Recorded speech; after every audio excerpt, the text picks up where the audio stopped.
Hey everyone, and welcome to Living by the Law, the podcast discussing fictional worlds and how wondrous and ridiculous they are.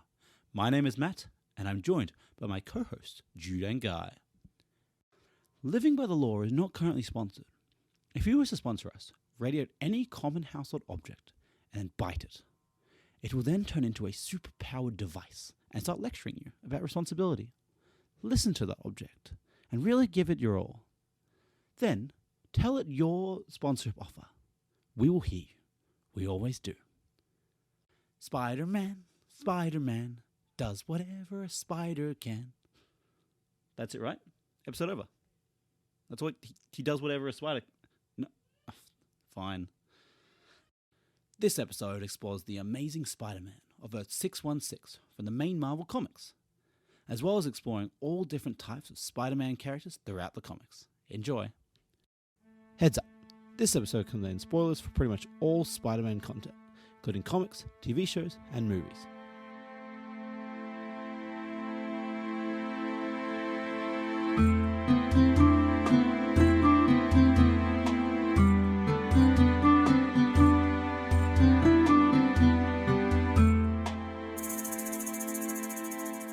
Yeah, perfect.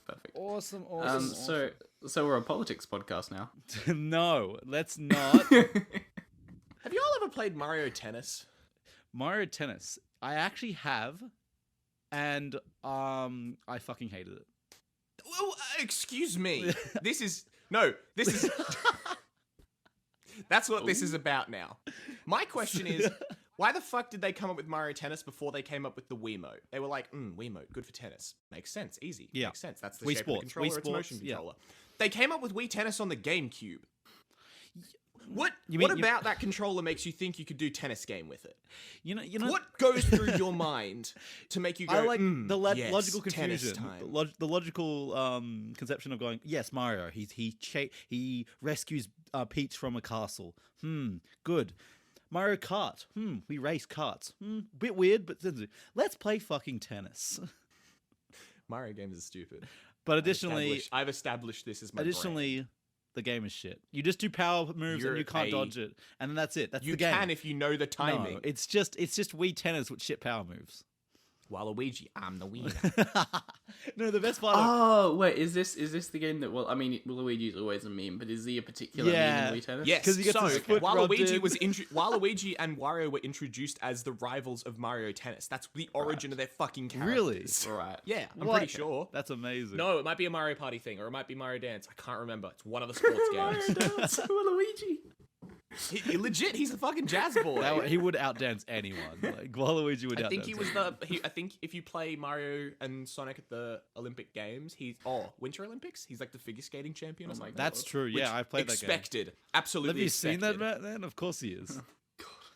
He's the really lanky one, right? Oh, yes. Waluigi? The The lanky beautiful purple one, boy. the best. Yeah. And then Wario's the fat bastard. Yes. If you had to pick a Mario character to fuck, it would definitely be Waluigi. I'm thinking Yoshi myself. Okay. Okay, you're into whatever you're into, Jude. Roar dinosaur. Go for you. Go for whatever you're into. He can be my little dinosaur. But you. God. I feel like Wario's a bear. Oh my god, Wario's. He's a good winter. Wario's definitely a bear. What's the He's thing? not a twink. What's the thing? No, he's not. I can assure you of that. What's the thing? You No, have he's not. you have a summer. Those are the two options. You have a summer fling and then But a there's winter. otters. Don't forget Otter is the True. And there's also hunks and then twonks and then There's Wario's a bear. the There's no doubt. subclasses. The subclasses. There's there's summer flings. Yeah, and I there's decided winter to go with the clings. bear specialty. There's winter clings, which is definitely a Wario. Wario's a winter cling. Keep you warm in the winter. My favorite thing to do with this podcast is try and make it as fucking impossible as I can to make you do a 90-degree turn into the topic. Because you two do it to me. Yeah, Oh, yeah. yeah. I was gonna say actually, post Halloween episode, I was pressured by myself into re-downloading By Fallout myself. 76 on my phone. I love being pressured by myself. Same, it's great, isn't it? So today we are going to. Oh, so Mario, yeah. Yeah, you'd think we'd be going back into the Mario world or doing something about the lore of that Nintendo. No, we're going to take a 180 and we're going to dip our toes back into the Marvel universe because today we're going to talk about the Spider-Man. Being a twink. No, Yes. that's your episode. That's obviously Toby your next Maguire definitely is though. What Toby Maguire Spider-Man? Specifically Toby. I don't even know what a twink is. What are you talking Twinks is so it's types of gays. A twink is like a small sub-gay almost. about? Okay, where do you get this information? How do you know this? By being part of the LGBT community, my man. Jesus. So like Matt, just to give you the perfect example, right? I would be a twink. Go would be a bear. Okay, That- so that's body. just That's hairy, like body big- type. Okay, then. Big hairy gay versus little submissive gay. Yeah, exactly. Lumberjack. And then gay there's versus, varieties like, in the- between. Okay, Yeah. I'm a definitely in between. Support your I like how we cover all grounds in the. We have all- We have a- Talk we have a about bear, Spider-Man. We have a twink. Talk about that Okay, web sorry. swimming boy. Sorry, I dare sorry. you. I dare you to try and get into was Spider-Man that? after this cat. Andrew Garfield's definitely a bear. Fuck me. Okay. Okay. I wouldn't okay. say he's not. Okay. He's not hairy enough to be a Okay, bear. He's, so- he's He was pretty- hated for he told the truth. Okay, Spider-Man. So everyone knows the Marvel Universe. So basically, the Marvel Universe has been around since the '60s. We went into a bit more detail in our X-Men episode if you want to talk about that. But Yes, so true. there's Spider-Man was one of the first characters to be introduced in like the wider range of Marvel comics. So the first crossover comic, I believe, was actually a big crossover comic at the start of the Marvel Universe was the Fantastic Four meeting Spider-Man. Yes, I think I can agree. I think I can attest to that Yeah. fact as well. So Fantastic Four met, who was the first big family of the Marvel Universe. They met Spider-Man, and they had a comic with him. So Spider-Man has been around since original times. He's been around since the 60s. So that means one, there's been a lot of versions of him. A lot of people have held the character as Spider-Man, but also there's a lot of continuity through that. So I'm going to be focusing on the comics. There is many different. There's books, there's TV shows, there's movies. Particularly, there's been three times been tried in the movies. There was Tobey Maguire, which made the best Spider-Man trilogy. Fight me. Then there's Andrew Garfield, who made okay. I still like them. The second one's not great. I think if you'd never seen the Tobey Maguire ones They'd be or fine, the yeah. Tom Holland ones, you'd really enjoy Yeah. Andrew Garfield's ones. It's just that it's like the Hobbit movies all over again, you know? They're really good, but when you compare them to Lord of the Rings, they're shit, you know? I really like Andrew Garfield as Spider-Man. I don't like the story of the movie. I don't like the plot. What they do with him is weird. this is true. This is I like having undercover confessions. I've never seen the Garfield ones. I've seen all of the Tobey Maguire ones. okay. That's all you need. Yeah. You don't need to watch them. It's. I Like, was so you don't need scared to- you were going to say Yeah, the I other was way gonna say around as there. well. I was like, guy, you always have the 'Cause worst. that would be you always a have the worst typical shit. guy. Tobey Maguire. It's going back and watching them. That was the origin of what fucking superhero movies made today. These were made in like the Wait, did I early get it the wrong way 2000s. around? These were made in the early 2000s, right? So Which one's the one with the electric one? oh, that's That's amazing. the Andrew I've seen it the other way Oh, around. for fuck's sake! Uh, It's every time, we swear. Every Like, time, Every every time time. you've seen the worst version of anything. We talk about anything on this podcast. You're Because like, they're on Netflix and they're cheap. we they're talk shit. about, yeah, exactly. Netflix is the show. We were talking about it before. Netflix, love you, Netflix. You're amazing. I use you all the time. Please sponsor us, God, please. Every day. But Netflix always has, if you think about a movie, it doesn't, if you think of a movie you want to watch, it doesn't have it. It has the movies you kind of don't want to watch. yeah. Anyway. Oh, look, especially these days, because all the other big companies like, I want to make a streaming service Yeah, now. exactly. Yoink. They split off. Yeah, exactly. Amazon Prime has Borat 2, and I will never watch another streaming service in my life. We in my flat we have Amazon Prime, we have Disney Plus, and we have Netflix. So we're the fucking flex. One of on each. F1. Exactly. It's great having different people in the flat. I'm just waiting till a Lord of the Rings show premieres on Amazon Plus. Then I'll get it for a month, binge the whole thing in a day, and then just That's a boss. Amazon Prime. Amazon Plus? Amazon Plus.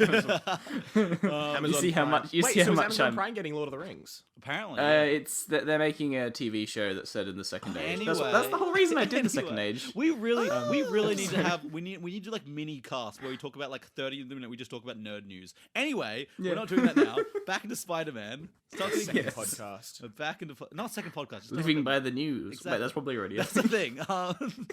Anyway, okay.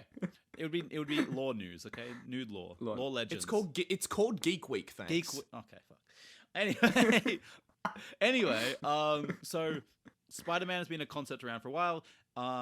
He has been in Marvel Comics a lot. He's been in 3 movies, different things. But my point is, what we're going to be talking about today, he is currently in movies right now in the Marvel Cinematic Universe, and every time he has slightly different powers, slightly different things.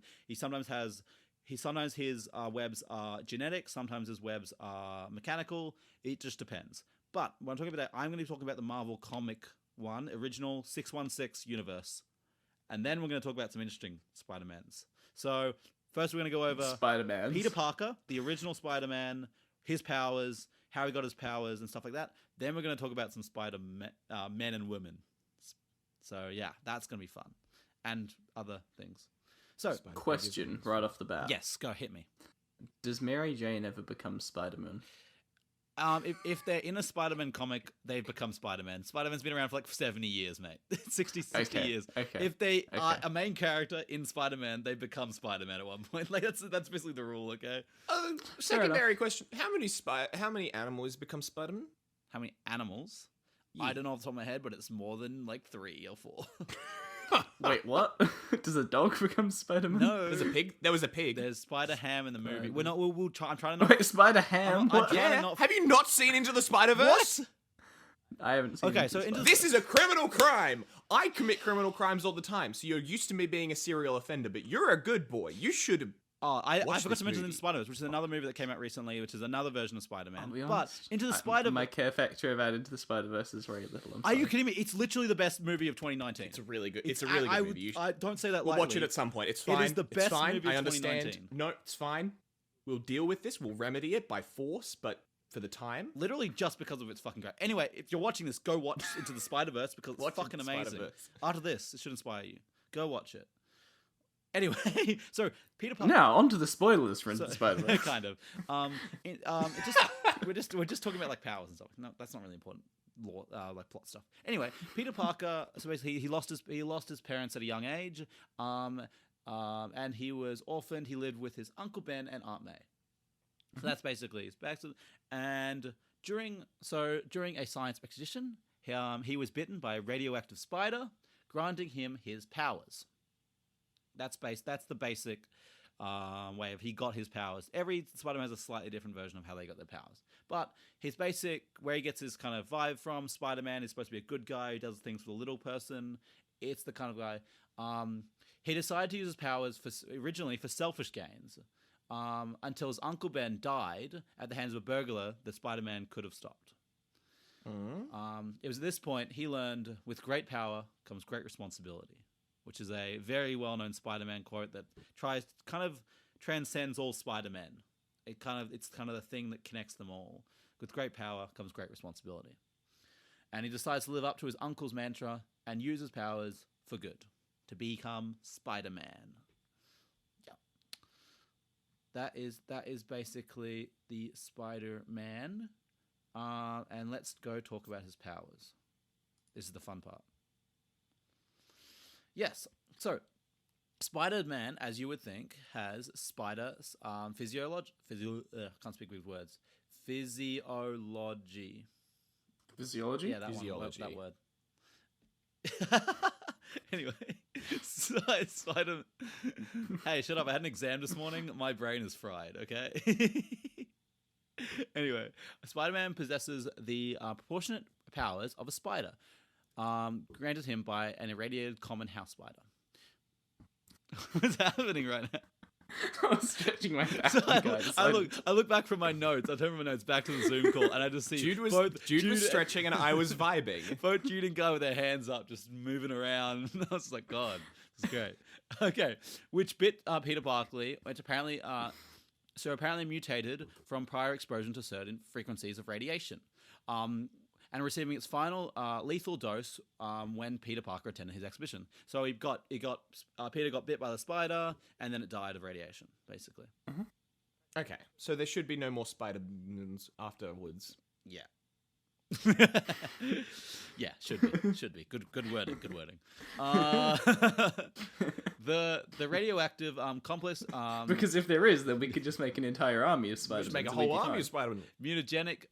We'll get to that later. Why there can't be an army of Spider-Man in each universe. What? Yeah. What? Yeah, there's a reason. Impossible? Yeah. So I want to be Spider-Man.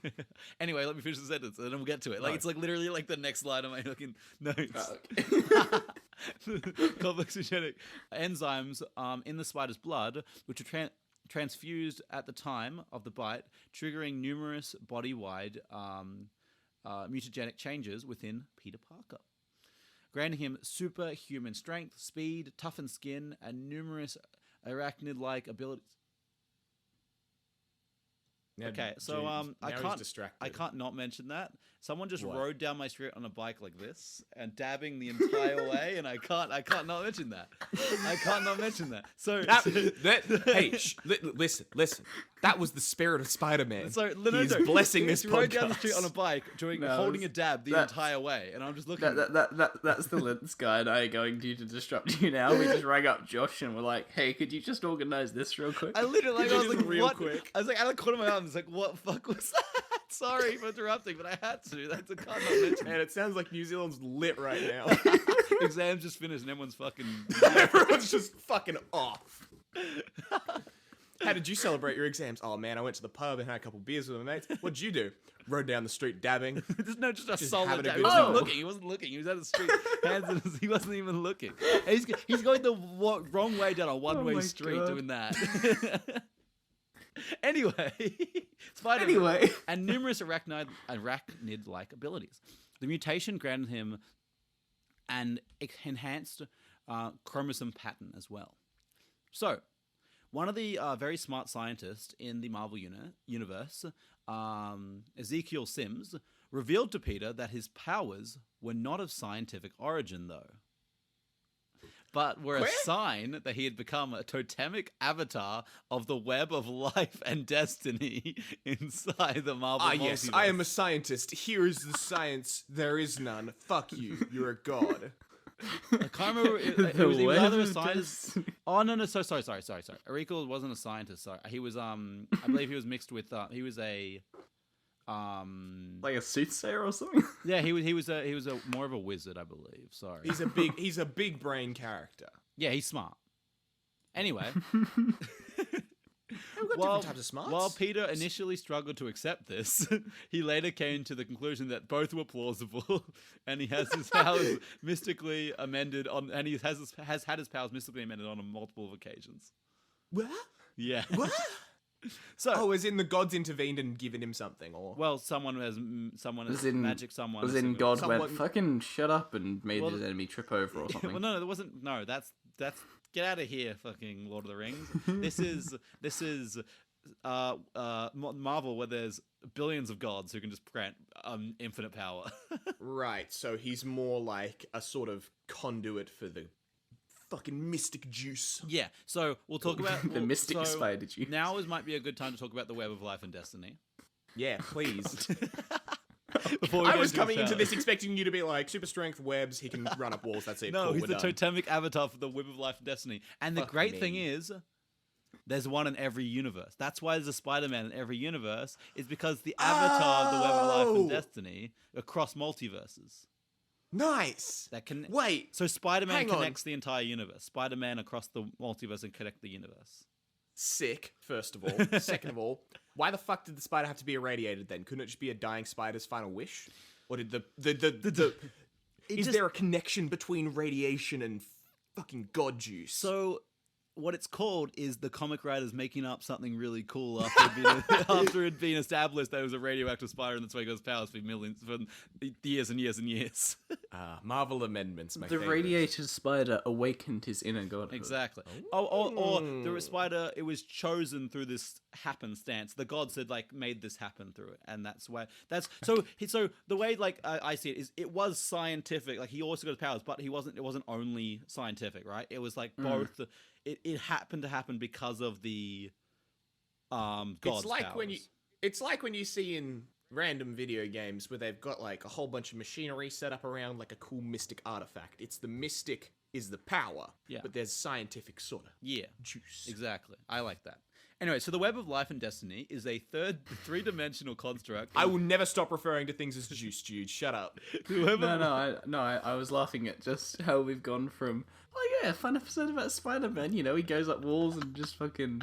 So it's Destiny. it's the Web of Life and Destiny. It's such a good name. So a good. So the Web of Life and Destiny is a three-dimensional construct in five-dimensional space.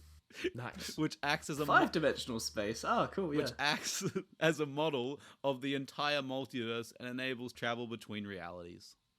Sick. Yeah. I'm So up with that. the Nexus exists on Earth 001, which makes sense. It's the first Earth. Okay. And is maintained. The comics aren't set in 001, are they? No, they're set like... in 616. Yeah, okay. So and are maintained Well, by it depends which comic you're talking about. Yeah, exactly. Yeah. The main Marvel universe is 616, and are maintained by the Master Weaver and other totemic spider deities. Madame. So there's one Ultra Spider-Man. Who's the Master Weaver. Yeah, kind of. It's kind of an Ultra Spider-Man, kind of half god kind of thing. I really want it to just be Tobey Maguire. Tobey Maguire, no one else. If they ever have to make a He's- thing, it's Tobey Maguire. He's the Master Weaver. Oh my god, his cameo in the Marvel next movies. Spider-Man movie. Oh my god, they reveal the Totemic Weaver and it's just Tobey Maguire in a cool silk robe. Fuck yes, dude. If this- they spend the whole movie trying to get to the center of the nexus of the multiverse, and he just walks in. Pizza time. well, there is. So, Madame Web and the various incarnations of Spider-Man, Spider-Woman, Spider-Girl, and others across the multiverse ultimately derive their powers from the Web of Life and are considered totemic entities. So they all get this power from this, and they like use to defend it. Yeah. So that's pretty cool. A good quote from it is that this is the web of reality.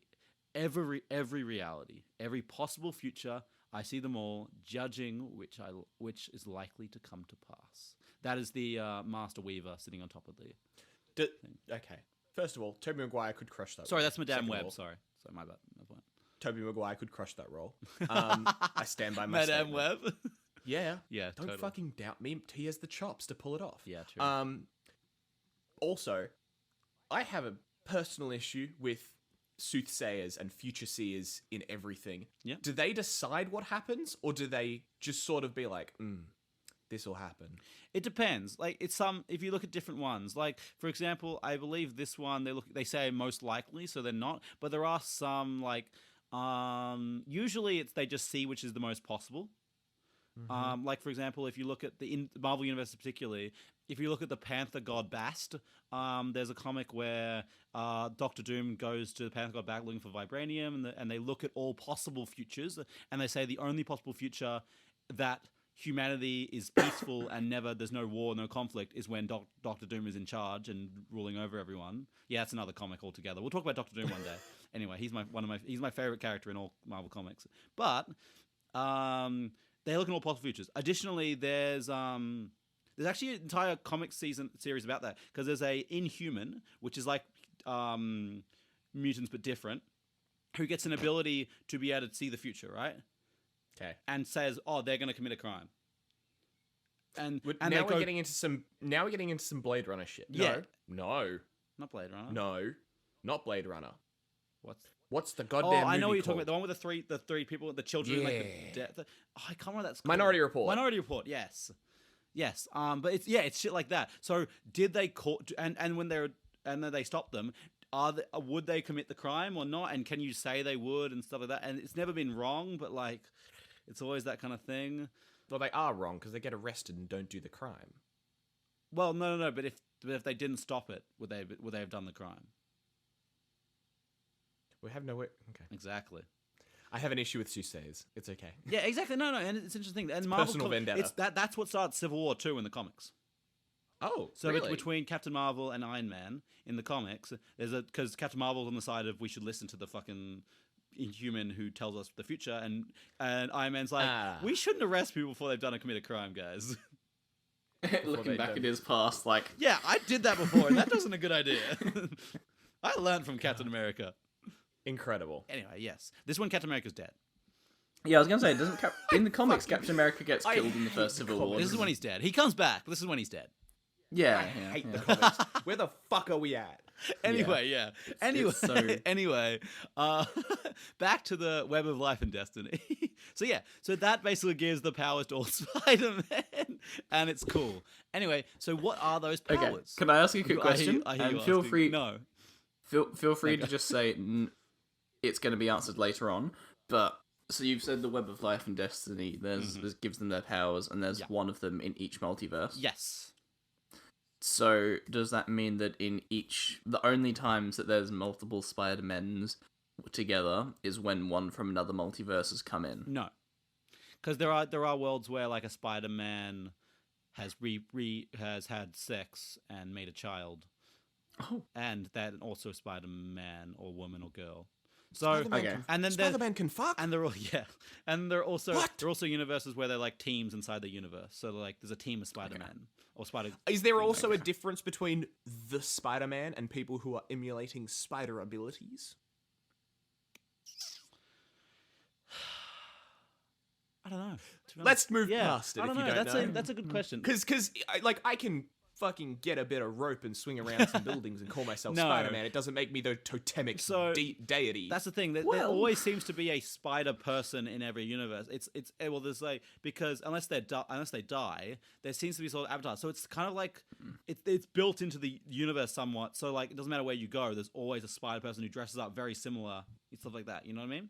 It seems to be a long running thing in the universe. Like it's always inevitable that there will be someone who will be a Spider-Man who will do this thing, who will be a good person and try and help. So, if I emulate spider ability, but I'm not the totemic god warrior yet, I just need to kill the current Spider-Man, and then I am become Spider-Man. I don't think that's how it works, but okay, sure.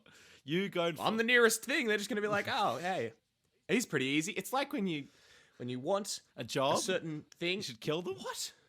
No, it's like when I'm talking about from the god's perspective. It's like when you want a certain thing and you're like, I'd kind of like it in that color, but I have a spray can at home of that color. I'm just going to buy the thing in the wrong color, spray paint it a different color. That's what it's like when you have a new Spider-Man. Okay, sure. Anyway, Debate me on this in an open platform, so, 1 hour, if long you form ever- if debate. you ever have we'll a, live stream it on if YouTube, any- I swear to God. if a guy ever doesn't get a job and see someone who gets the job I will dies, fucking kill you. if someone dies, we know he did it. Okay, he's on recording right here. Anyway, so his powers. Now, some of them you'd expect, like first one we're talking about wall crawling.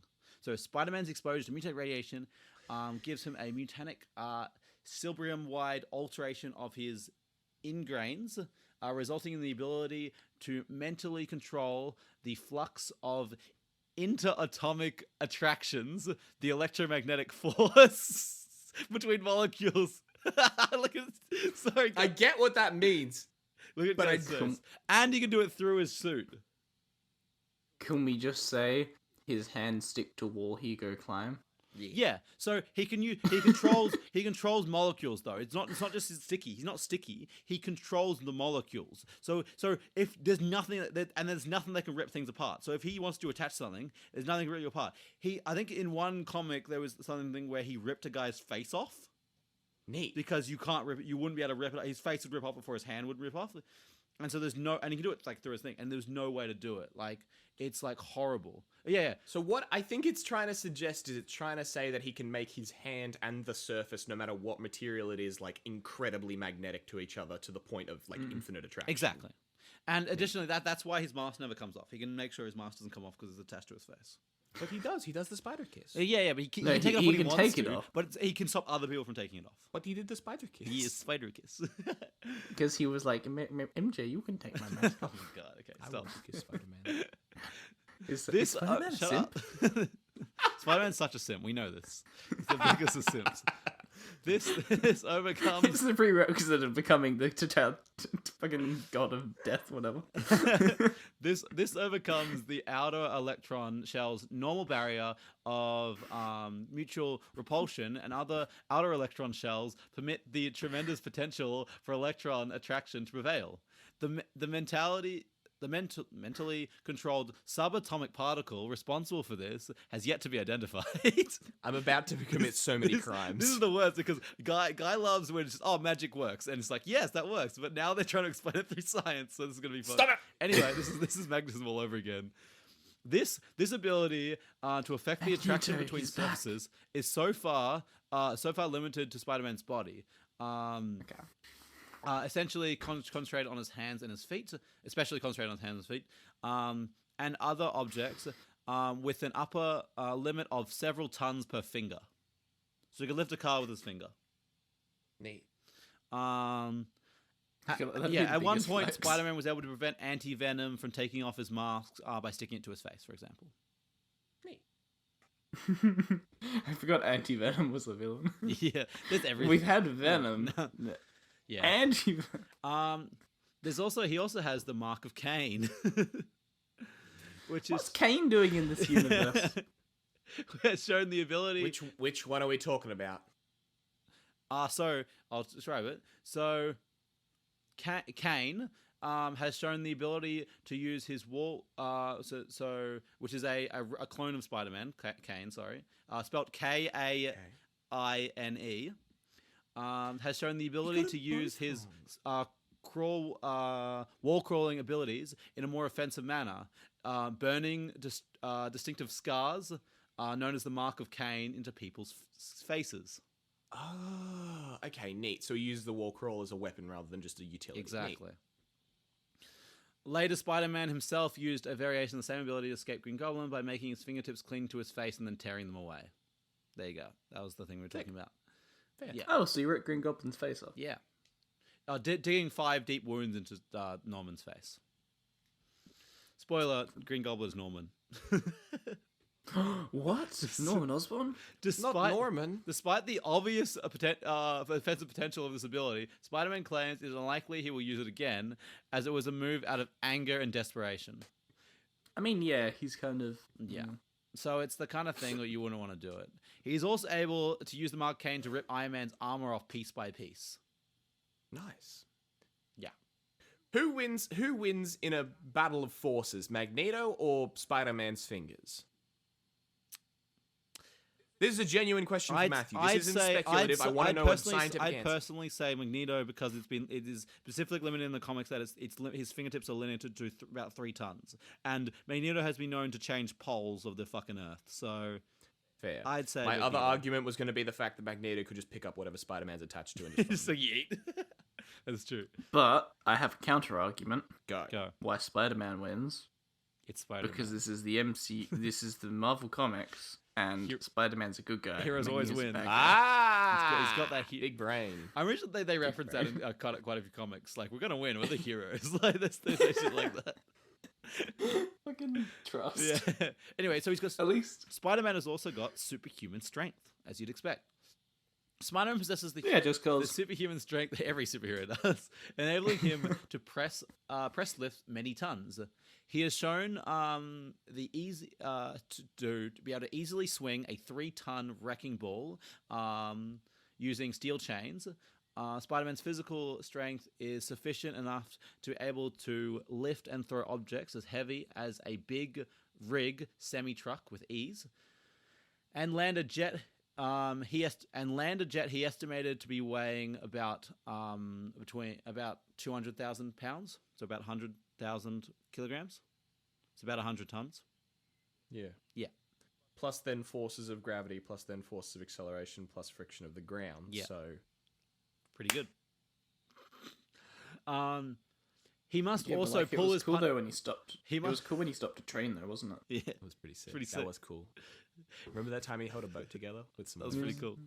It's kind of sick.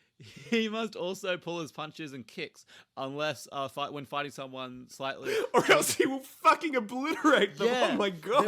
There's a comic. There's a comic in I can't remember when it is, but where I think Norman Osborn takes control of Spider-Man's face, and like he goes to fight like a criminal, like a basic criminal, and he punches right through them.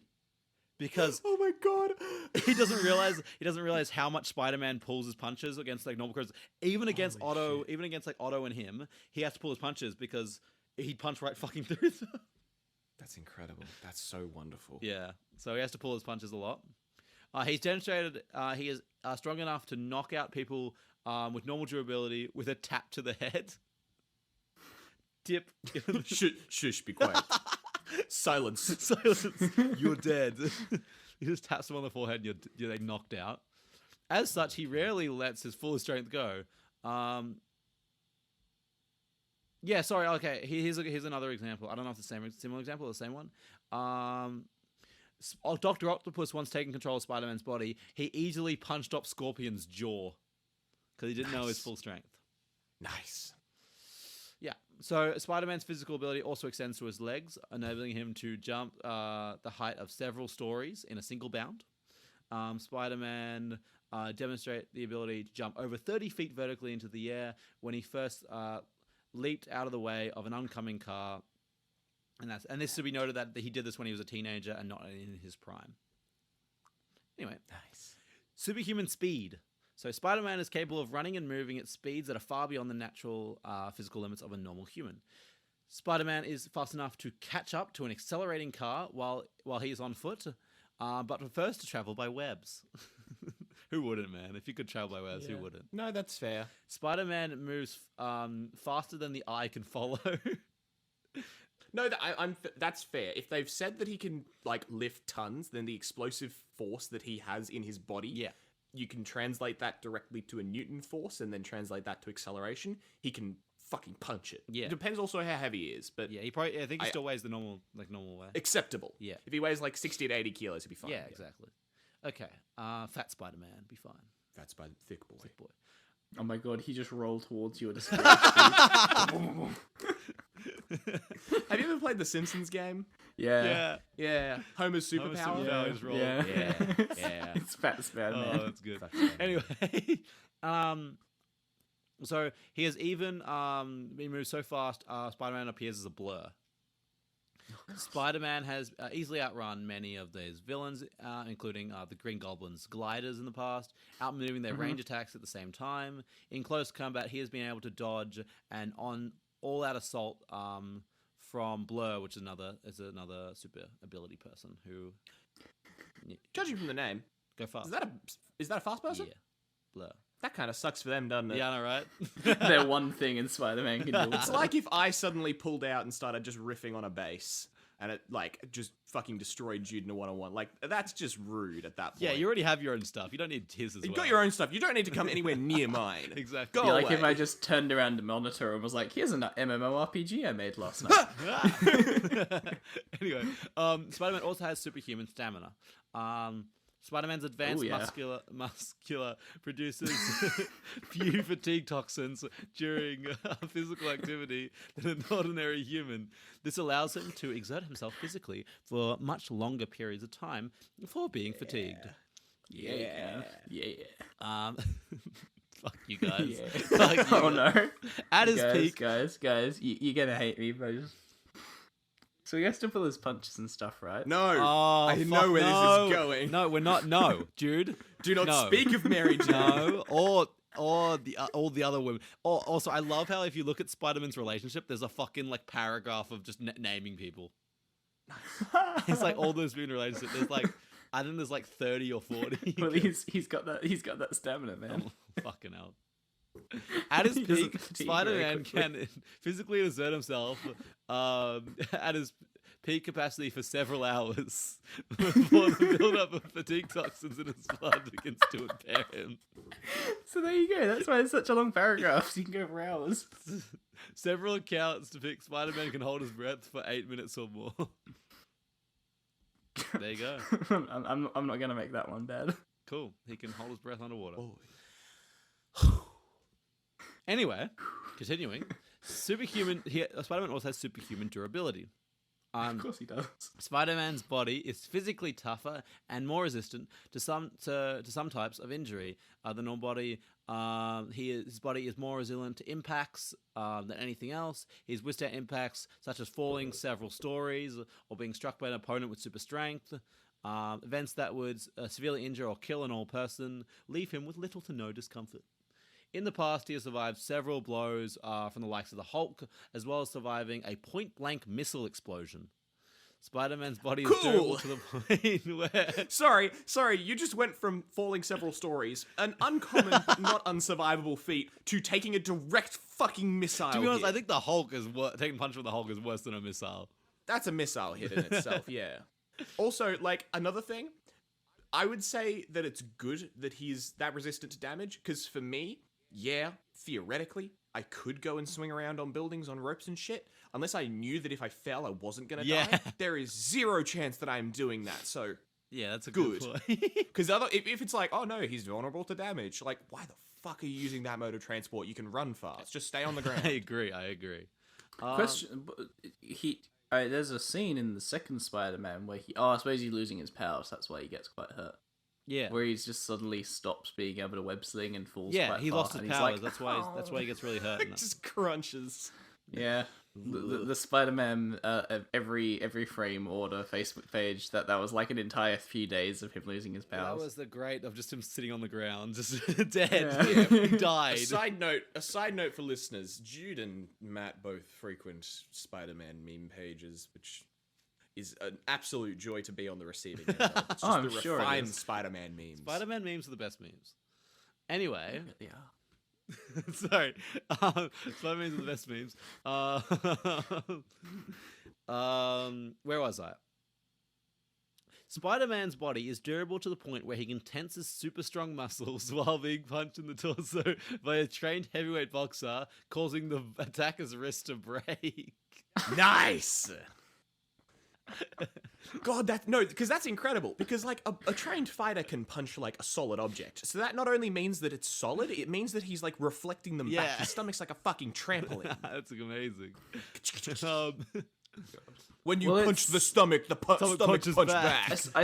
I suppose you could argue it's just him. What's the word? Imagine punching a brick wall. It's that kind of thing. Yeah, it'd be like the fight because as much as they can punch some solid objects, if an MMA fighter punched a brick or a wall steel as wall. hard and as well as they Especially- possible could, Yeah. Especially if would. they were expecting it to be Exactly. Yeah, solid. that's what I'm You're saying. punching Because a they're going, oh yeah, I'm punching a dude in the belly I as can hard punch as as I hard as I can. can. You wouldn't punch a brick wall like you punch a person. Yeah. Yeah, exactly. exactly. I'm fairly certain it's physically impossible for most people to do that, just because of your own brain going like, Yeah. no. It's like the Hey, whole hey, you, guy. you can bite off your fingers as easy as carrots. It's just your brain's like, no. This no. is a comic book. Hey, Shut up. it's interesting to look at, my man. Okay, yeah, that's true. It does. It's like the social dilemma. I know that the girl isn't going to smash open the thing to get her phone. That's not realistic. But it's interesting to analyze. Okay? Okay, fair enough. Have either of you seen that movie?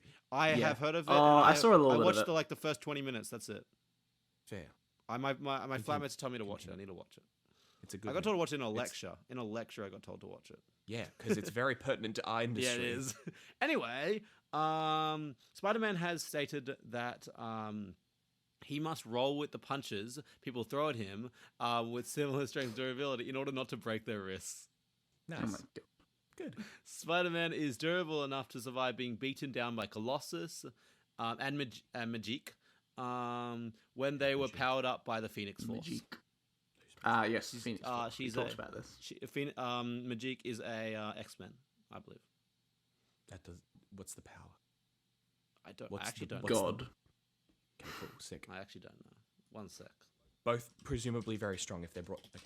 You'll be back. Who's Magique? Okay, you asked. Is it fucking Okay, her super Colossus for the abilities. time being? Colossus for the time being. Her to fill natural this her gap while- natural mutant ability is to teleport.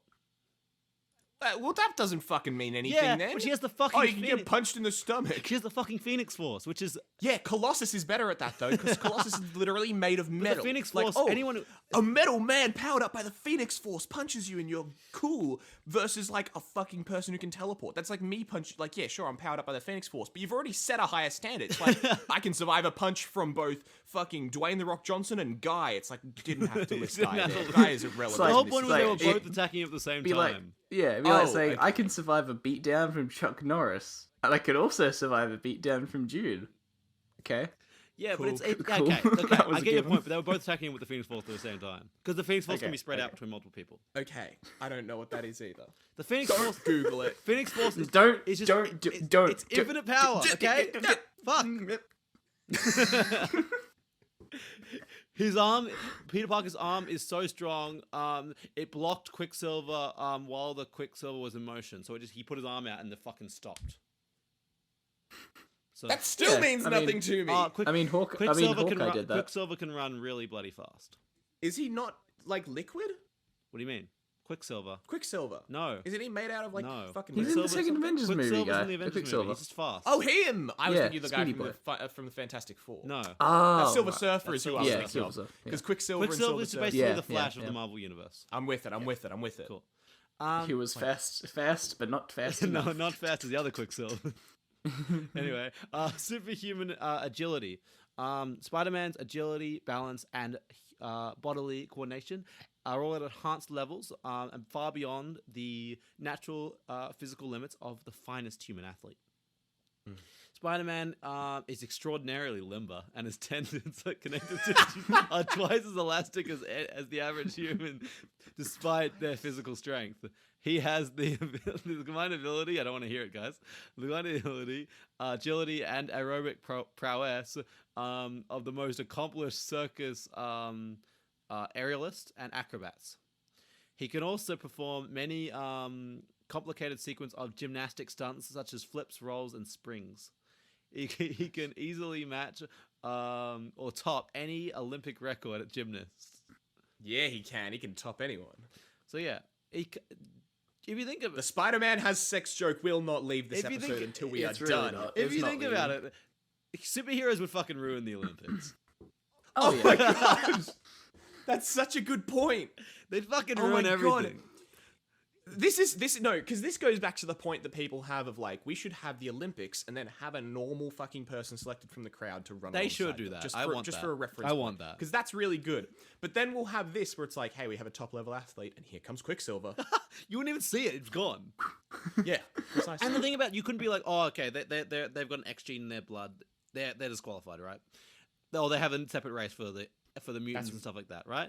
But then there's people in the Marvel Universe who get their powers from fucking gods. How are you supposed to like, he's a human, but he's fucking magical. How are you supposed I to mean, get... You can't measure that Doctor shit. You've got Doctor Strange enters the 100-meter sprint, just portals Teleports. to Yeah, the other exactly. end. we have four categories. We have biological, we have mechanical, we have divine, and we have standard. Standard is just normal people. Yeah. Divine and all the rest explain themselves. That makes sense, actually. I like that. I have already separated it. Elect me to the fucking Olympic committee. Here I come. We should make our own Olympic system for the fucking Marvel Universe. Yes, that could be a fun episode. That to could be a talk fun about, episode. Yeah. Anyway, we'll quickly go into some powers because the next they're pretty explanatory. So he has a regenerative healing factor, which is pretty good. Not as good as like Wolverine's or shit, but he's pretty good. So it's less of a you cut him and he heals instantly, and more of a he just heals fast. An example is Spider-Man suffered from 3rd-degree burns and was completely healed in 2 days. Okay, cool. Okay, so yeah, pretty fucking impressive. Yeah, it's pretty impressive. Yeah. I also appreciate once again this magnificent example of Marvel being like, yeah, he's got the powers of a spider. Yeah. And some other stuff. Also, We'll amend he it. was rendered completely blind, and in 2 hours he had his sight perfectly back. Yeah, we'll amend it a little bit. Every comic writer writes it differently. He also has enhanced immune system, which basically means he has a tolerance for drugs and diseases and shit. Like, you know what I mean? You know what that means. He's a much higher tolerance. Man, for you would have alcohol. had a really shit end of high school, wouldn't I you, know, Peter right? Parker? You'd have to fucking down the vodka. Actually, that would have been great if he could drink like 3 times as much as all of his mates. And be 3 times, totally mate. fine. Spider-Man is probably like 100 times. Yeah, but it's Peter Parker, so you've That's got to fair. include that factor. I reckon superheroes would be pro-mask, but I feel like it would be a little bit hollow considering the fact that it's Already like, wearing oh, masks. Yeah, wear a mask. No, they're wearing a no, stop. Spider-Man wears a mask and is like, you gotta wear a mask. And then everyone's like, you literally can't get sick. What are you talking about? It's a moot point from you. That's a Move good side. point. That's a good point. Anyway, superhero equilibrium. Spider-Man possesses the ability to achieve a state of perfect equilibrium in any position imaginable. He says he's able to adjust his position by instinct. This enables him to balance himself on virtually any object, no matter how small or narrow. Oh, neat. That's a very cool, like, niche little ability that doesn't. Yeah. It's also very comic Spider-Man because there are way too many scenes in the movie where Spider-Man's just like, oh, whoops. Yeah. It's very much like, I can draw him this way, but imagine trying to set this up. Yeah. He also has, obviously, superhuman reflexes. Spider-Man's reflexes are simultaneously enhanced and are currently about 40 times greater than an ordinary human. You know what I'm thinking about? No? It's the Peter Tingle. That is not his reflexes. We'll get to his Spidey sense. It's not... Different things. Peter Tingle? Reflexes how fast he can move. Spidey sense is a magical ability that given to him by the fucking gods. We'll get to this, okay? I will fucking have a rant about this shit. Spider-Man is broken. We're talking about one. We talk about one superhero. We haven't got to his powers. Like one superhero for 50 minutes. Spider-Man's the broken. You're saying Spider-Man's broken now? Everything got it. Anyway, you had me lost at Web of Destiny. The Web of Destiny is the... Yeah, you opened with Web of Destiny. You put yourself Web in this of Destiny hole. is brilliant. It's a brilliant web of the universe, and that's how all Spider-Men are connected. I love that shit. Fuck off. Anyway, here's fancy 40 times faster than a human, in combination with his Spidey sense, which we're about to talk about. The speed of his allow him to dodge almost any attack, even gunfire, given significant distance. Spider-Man has even shown, in some cases, to be able to dodge gunfire just with his reflexes without his Spidey sense. So some of his Spidey sense gets taken away. Now, this is the big shit. Here's the Spider sense. Spider-Man can kill God. And now for the big shit. Here we ready. Spider-Man possesses a precognitive danger or spider sense, which warns him of potential or immediate danger by the manifestation of a tingling sensation in the back of his skull, and links with his superhuman reflexes, enabling him to evade almost any injuries unless he cognitively overrides his automatic reflexes. I absolutely love the fact that I can hear in your tone of voice how angry you are about something, but so far nothing has been that offensive to me, so I'm just waiting for the penny to drop. The precise nature of this sense is unknown, though the Master Weaver states it is enabled by his connection to the web of life and destiny. Cool. Yeah, okay. It appears it's the thing that weaves the multiverse together. I'll give it to him. That he's He got a can little see bit all the of... futures. Exactly. It appears to be simultaneously clairvoyant response to a wide variety of phenomena, which has given him several hundredths of a second warning, which is sufficient time for his reflexes to allow him to avoid injury. The sense also created a general response on the order of several minutes. He cannot discern the nature of the danger, but he still has a sensation.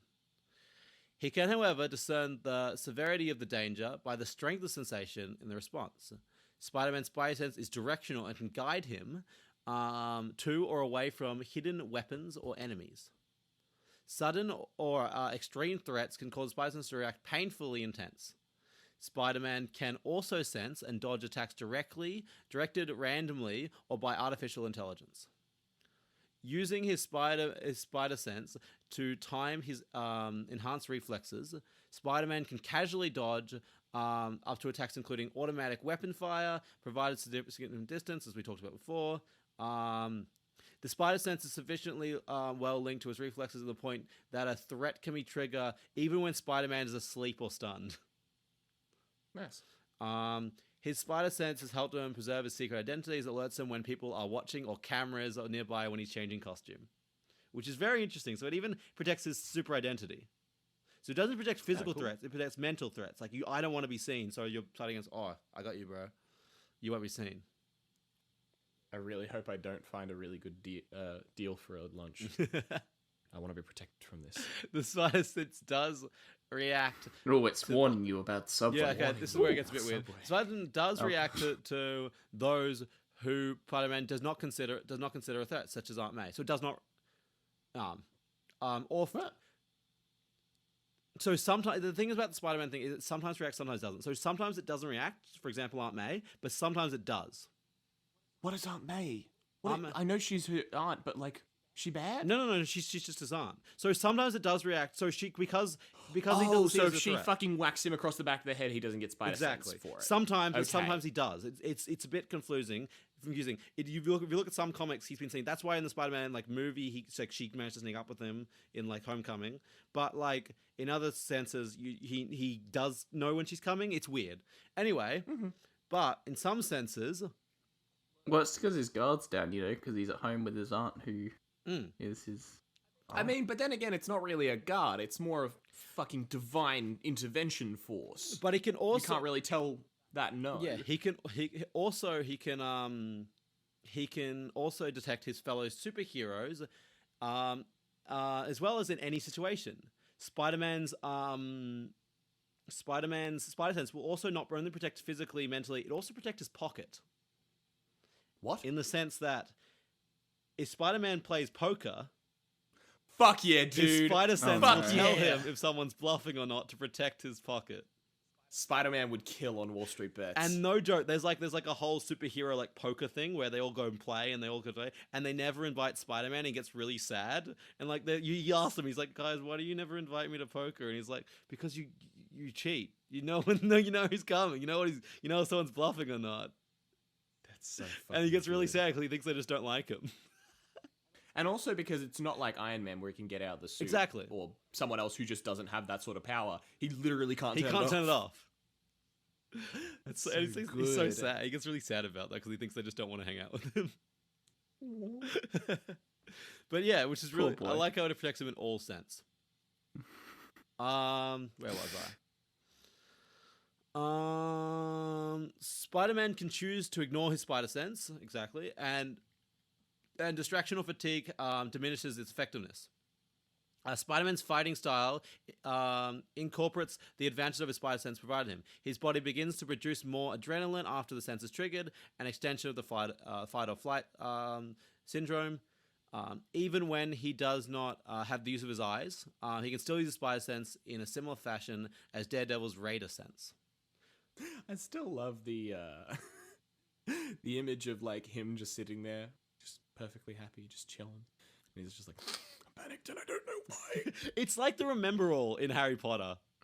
If the Neville gets the Remember All. Oh He's yeah, the like- red ball. He gets the red ball, and he like it glows red when you've forgotten something, right? And he's like looking at the red ball. But I don't know But what I've I forgotten. don't know what I've forgotten. It keeps glowing red. Yeah, partially useless. Yeah, exactly. It's like, oh, fuck, something's wrong, but I don't know. It's like that feeling everyone gets when you like walk out of the home, you know you've forgotten something, but you don't know what you've forgotten. You're like, Keys, Spider-Man. wallet, mask. Oh fuck. yeah. Spider-Man's trying to walk around like the Avengers facility, and he's like, "All right, I can sense my fellow superheroes. I'm just gonna go and find the nearest one." And he walks in, and there's just like a guy leaning over a console, and he's like, "That's not any of my. Who the fuck are you?" And he like turns around. It's like Doctor Doom just rewiring the console. Like, fuck. Oh, I was picturing him all walking down the hallway, and then all of a sudden has a tingle, drops to the ground as he hears Tony go, "Oh shit!" and the thing just flies out.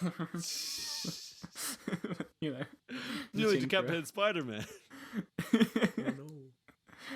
He would be the best lab assistant because He you're would. like hovering a chemical over the other one, and Spider-Man's like, No, he's the other one. no. Stop.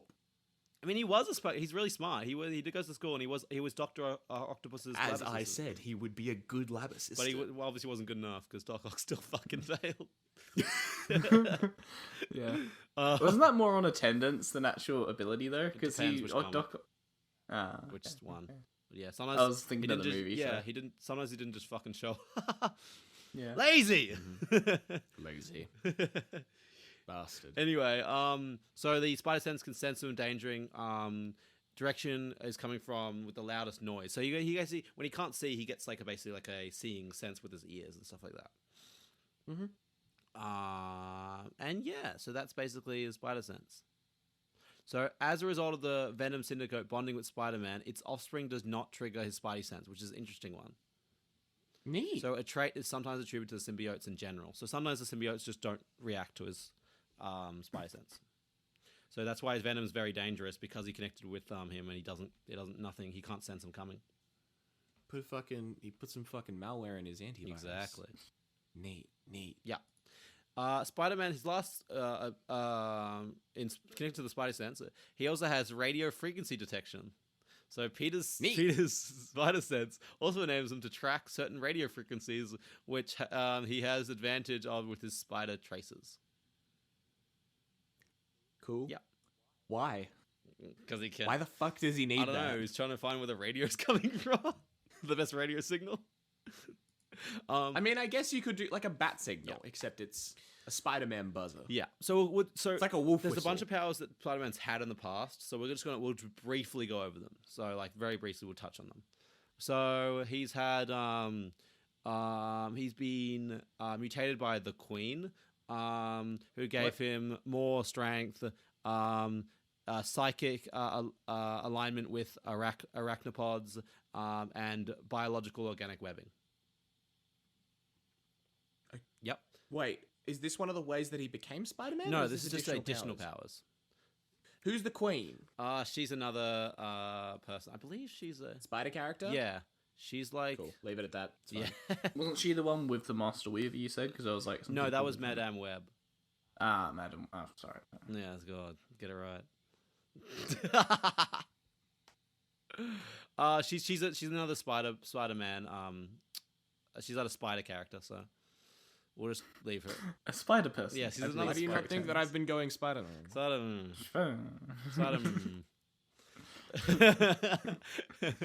Yeah, Spider.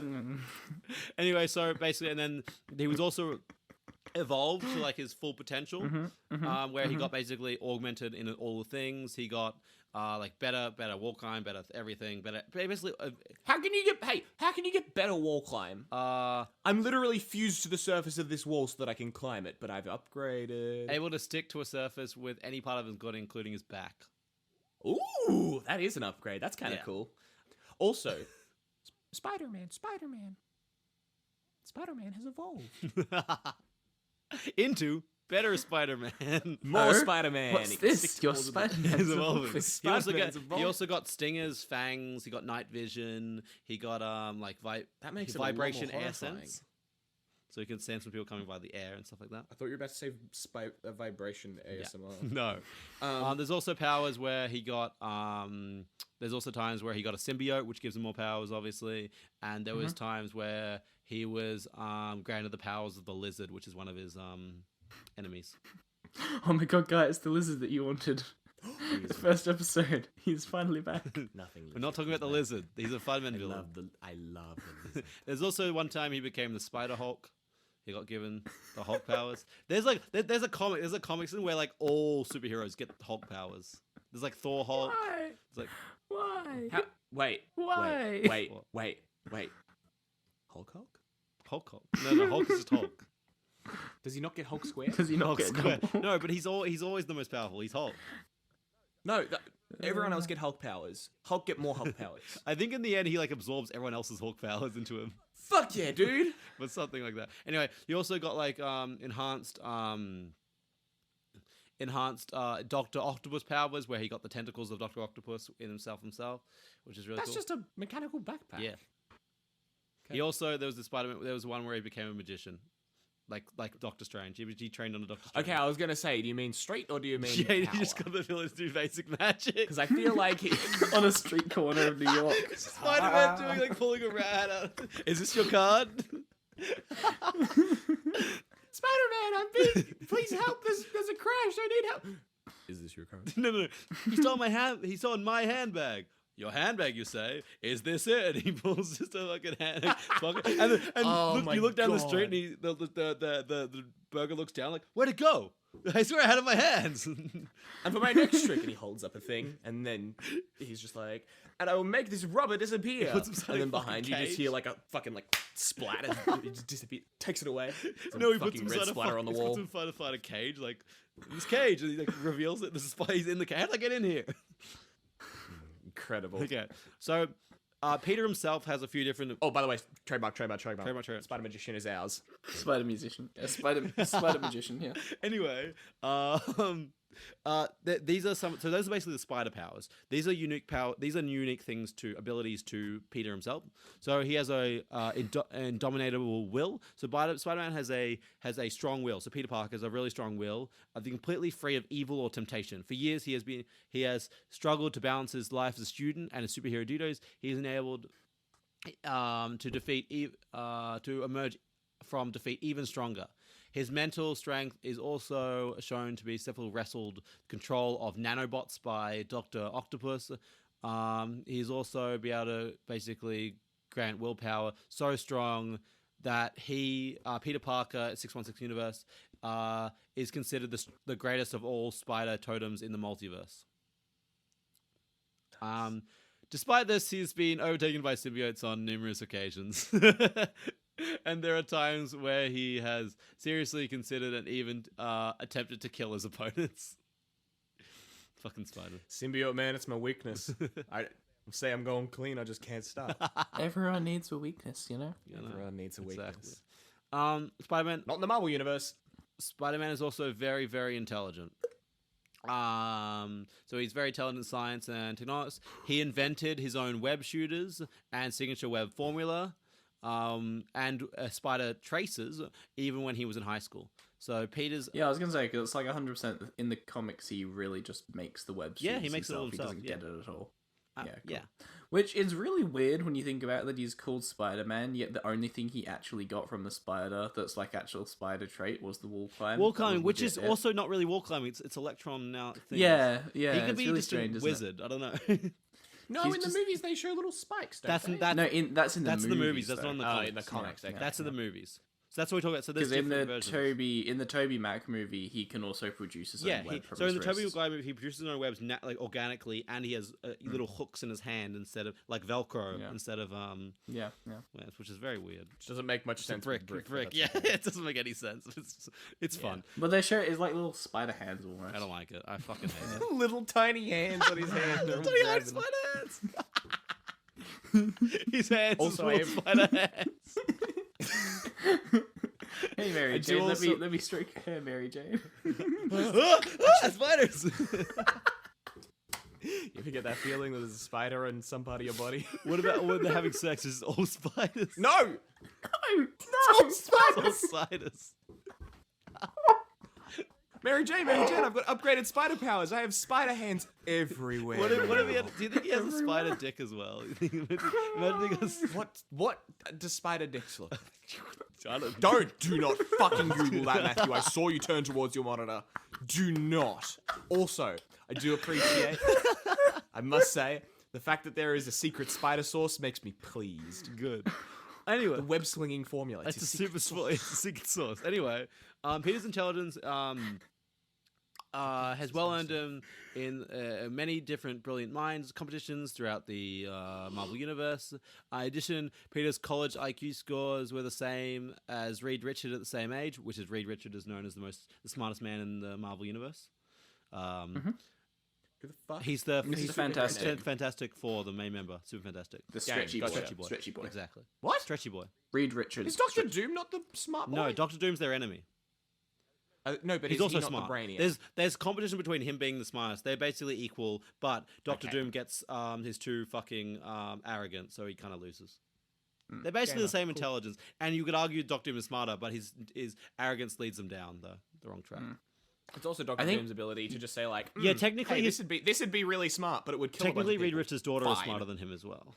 Now in comic legit. I think what I've seen, but then I haven't seen that much Fantastic Four DBH, was Reed Richards was slightly more book smart, whereas Doctor Doom had more of like the creative thought kind of Street smart, if that makes sense. He's street smart. He I wouldn't knows- say he knows who the streets. gangs I mean, are. Street I mean that, smart's just but- another word for charisma. I was saying no, like creative Yeah. smart. Like he was super Yeah. smart, book smart as well, but he just had the creative thought process. Yeah. Whereas Reed Richards was more just like, I can figure this out. Reed rather is than all science, create the whereas plans. Doctor Doom or Victor is more. He expands. He goes into. Yeah. He goes into. He can take he's like magic. he does magic, science, fucking anything. So back to Fantastic Four. Back to Spider-Man. But anyway, the whole point is he's fucking smart. That's the whole point. Peter Parker's fucking smart. He's also an expert inventor and engineer, as we know through that. He's invented many spider suits on his own, all that kind of technology that in the recent movies is made by Tony Stark, is made by him. So Peter makes his own, and in the future when he's an adult, he has his own company and his like big company and stuff like that. He sells it. What's it called? I can't remember. I think it's like Parker Tech. That's real disappointing. Yeah. He could have called it web design. Fuck yeah, dude! That was a good pun. I appreciate it. Actually, it's really good. I like it.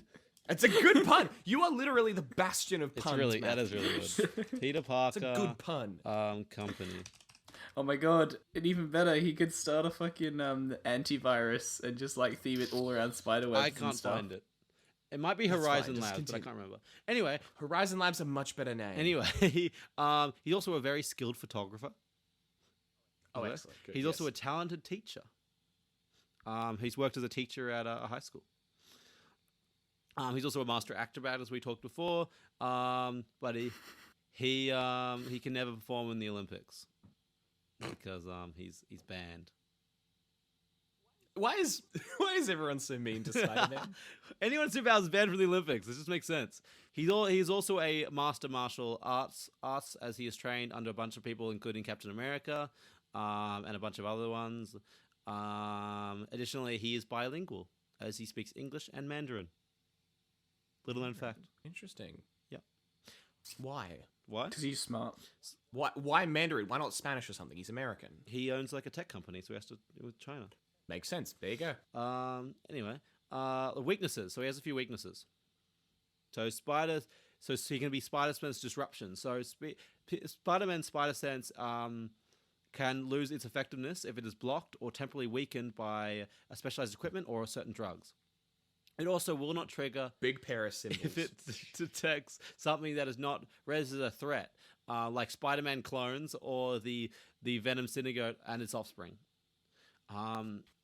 When deprived of a spider sense, Spider-Man becomes vulnerable to surveillance and attack, and web swinging requires him to concentrate more. Yeah, so the thing about that, why he can web street down the street, because his spider sense tells him where to web and tells him how to do it fine, so he's always good. That's why that always works. He's also ethanol chloride. Perhaps has a side effect on gaining how he gained his power. Spider-Man is susceptible to the chloride. The chemical is frequently used to kill spiders in Spider-Man.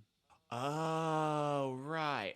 So it's like his version of fucking Kryptonite. That one. He also, Spider-Man, one of Peter Parker's weaknesses is bad luck. Suddenly. Not exactly a flaw or disadvantage in fine crafting, but Peter Parker's life is generally a complicated one.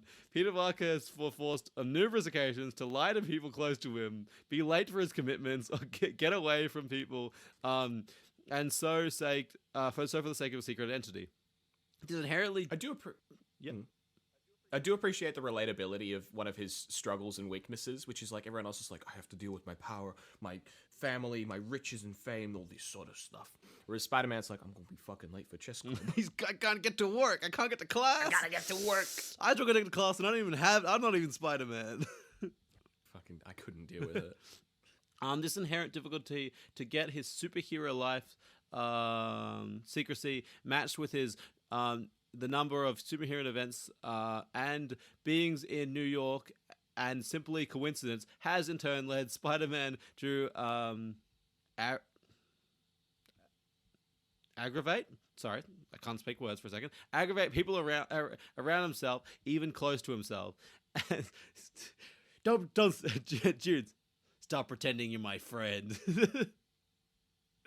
Fuck it. Poor fucking. Spider-Man memes? Even yeah. Fucking hang on a minute. Run into trouble and embarrassment. Sorry? No, fucking shit. What's I'm square braining. Little Osborn, Hobgoblin Osborn. What's his name again? Harry. Harry, of course. My brain went to Ozzy, and I was like, that's not right. Harry Osborn. Yeah. Ozzy Osbourne is the little green goblin. Ozzy Osbourne. Anyway, Peter. He's like, I bit the head off a bat. Now I'm coming for you, Spider-Man. Peter. often remarks whenever he misses an opportunity to better his social life, improve his finances, or get work on time, he has typical Parker luck. Cool. Hey, also, better his finances. He's like best friends with Tony Stark, who's like a In billionaire. the comics, he's not best friends. Yeah, that's an invention. Of the He's just another Okay, friend. He's just yeah. another superhero in New York. Regardless, you're still a superhero. Like, can't I would assume that if you're in like Iron Man or that sort of gang circle, you can just be like, hey, can I fucking rant, please? Yeah, but imagine being another superhero. Imagine asking, like, imagine you. I would feel uncomfortable asking you for rent if I was struggling. Remember? I would not be uncomfortable asking you for rent because I need my fucking rent and I don't want to die.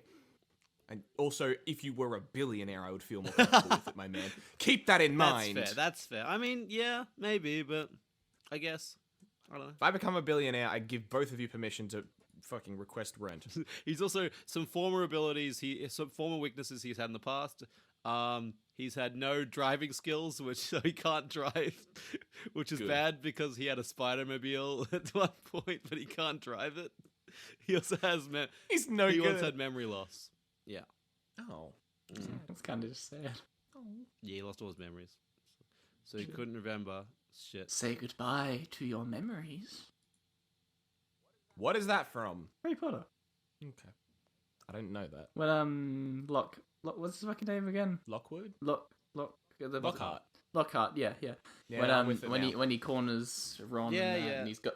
You just said it a lot Ron's more shitty evilly and like creepily than If no one knew what Harry Potter Lockhart's was- just like, say goodbye to your memories. Yeah, exactly. That's much more Lockhart. I love that. You see, if you said that sentence, oh yeah, when Lockhart cornered Harry and Ron in the Chamber of Secrets, to someone who never fucking read that, I'd be like, what the fuck are you talking about? Oh my god, there's someone at my work who walked past one of the Harry Potter movies playing in the staff room, and he like checked the TV and then checked back and thought for a second, and he's like, okay, good, I've seen this one. I'm like, What? pardon? How do you? He's like, I'm catching up on them right now. I'm like, it's good that you're remedying this, but I don't understand how the problem originated. Ow. I could understand if it was like a year or two after, but if you're gonna watch them, this wasn't like a young kid either. This wasn't like a teenager. This was like a 30-year-old But to man. be fair, you haven't seen Lord of the Rings. That is a deliberate choice. Or This Star guy Wars. chose and looked at the thing and was like, I'm catching up on them. But those are the kind of things like you should. At your age, guy, you should have seen Lord of the Rings already. I feel like I'm being told You off are. by my parents. And Star Wars. And you should have cleaned your room. Come on. My room's not clean. I was about to Okay, and say it cool. was clean. So that's Spider-Man's powers. That's a basic Spider-Man. So that'll give you the gist of kind of when we go into more weirder things. But that is the gist of Spider-Man's abilities as Peter Parker, the ultimate definitive Spider-Man. Cool. So now we will be heading into the web of life and destiny, and we'll be starting to look at other Spider-Men and girls and people and animals and things. Nice. So, the first one we're going to look at. Oh, which one should I look at first? Okay. First one we will look at is a basic one, so we'll like ease you guys into it. Is Miles Morales, which is basically seen as Spider-Man 2.0. So he's what happened with him. So we'll go. What happened with him? He's basically kind of Spider-Man 2. He grew up in the Ultimate Universe, though.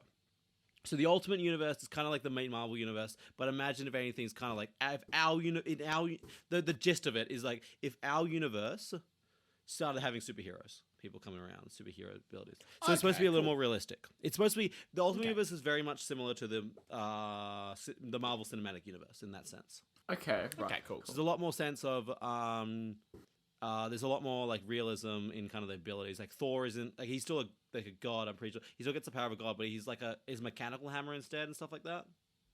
Okay. And stuff like that. Superheroes in New York? You're kidding. You're kidding me. Anyway, I really want to see Bernie Sanders in an MCU movie now.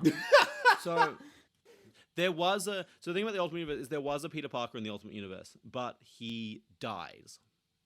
So the Peter Parker in the Ultimate Universe dies. And after the Peter Parker in the Ultimate Universe died, Miles is bitten by a radioactive spider, which is created by Oscorp, which is Norman Osborn's things. They were trying to recreate spider abilities, and he was bitten by it. and he created the power. He got the powers from that. So he was chosen to be the new totemic thing, as in the new universe. Thing of thing. Yeah, yes. Spider-Man in the Said Web thing. of Destiny in this universe. That thing a thing. Thing of thing. You know what I mean? So that's basically how Miles got his powers. Very similar, but like a slightly different origin story. Yes. His parents are alive. That's the gist of it. That's the main thing. Anyway, so he has the same abilities as Spider-Man. So same wall crawling, same any kind of thing, same spider sense, same kind of enhanced abilities. But he has, additionally, more abilities. So, additionally on the Spider-Man powers, he also gets the ability to control electricity his body produces. He also is capable of utilizing these offensively. So this is what he calls his Venom Blast. So Miles can send a bioelectric shock to his enemies or destroy technology by releasing a small spark of electricity from his hands. After the initial spark, moments later, the enemy will be electrocuted. It seems that there are a variety of degrees to his ability. Some opponents are simply dazed, while others have been completely incapacitated. He also seems more effective on people with genetic alterations, for example, Green Goblin and Venom. This power provided a great advantage as Miles can end in a confrontation easily without having collateral damage. Fair. So he's also got, in extending the Venom Blast, he's got the Venom Beam. Miles shown to have channeled his bioelectricity outwardly as a direct burst of electrostatic energy to knock enemies backwards. With like a beam. Like a bomb or like a beam? Like a beam. Like it consists like a... Okay. Yeah. Okay. Neat. Yeah. He can also do a Mega Venom Blast, which is release a powerful burst of electricity, which basically, that's the kind of bomb out, which electrocutes everyone in a burst out from, but it leaves them pretty much exhausted. Yeah, I'd expect so. Yeah. He's also got the Venom Punch, which is basically the Venom Blast, but he can punch you with electricity. It's Thunder Punch, the Pokemon move. That's kind of cool. Yeah, okay, I like that. That's just good flavor. He's also got energy threaded generation. Miles can produce threads of bioelectricity in his hands. Basically, they carry a tensile strength of web fluid, allowing him to swing from place to place or yank webs down with bioelectric shock in the nervous system. So he basically can produce bioelectric webs, which is kind of weird. So it's just like he's got some cool bio wires running through normal. Yeah. It's interesting because he produces them, he can produce them. Yeah, I mean, that makes sense. The body does use like a amount of electricity. Yeah. I'm still... Okay, it's fine. Yeah.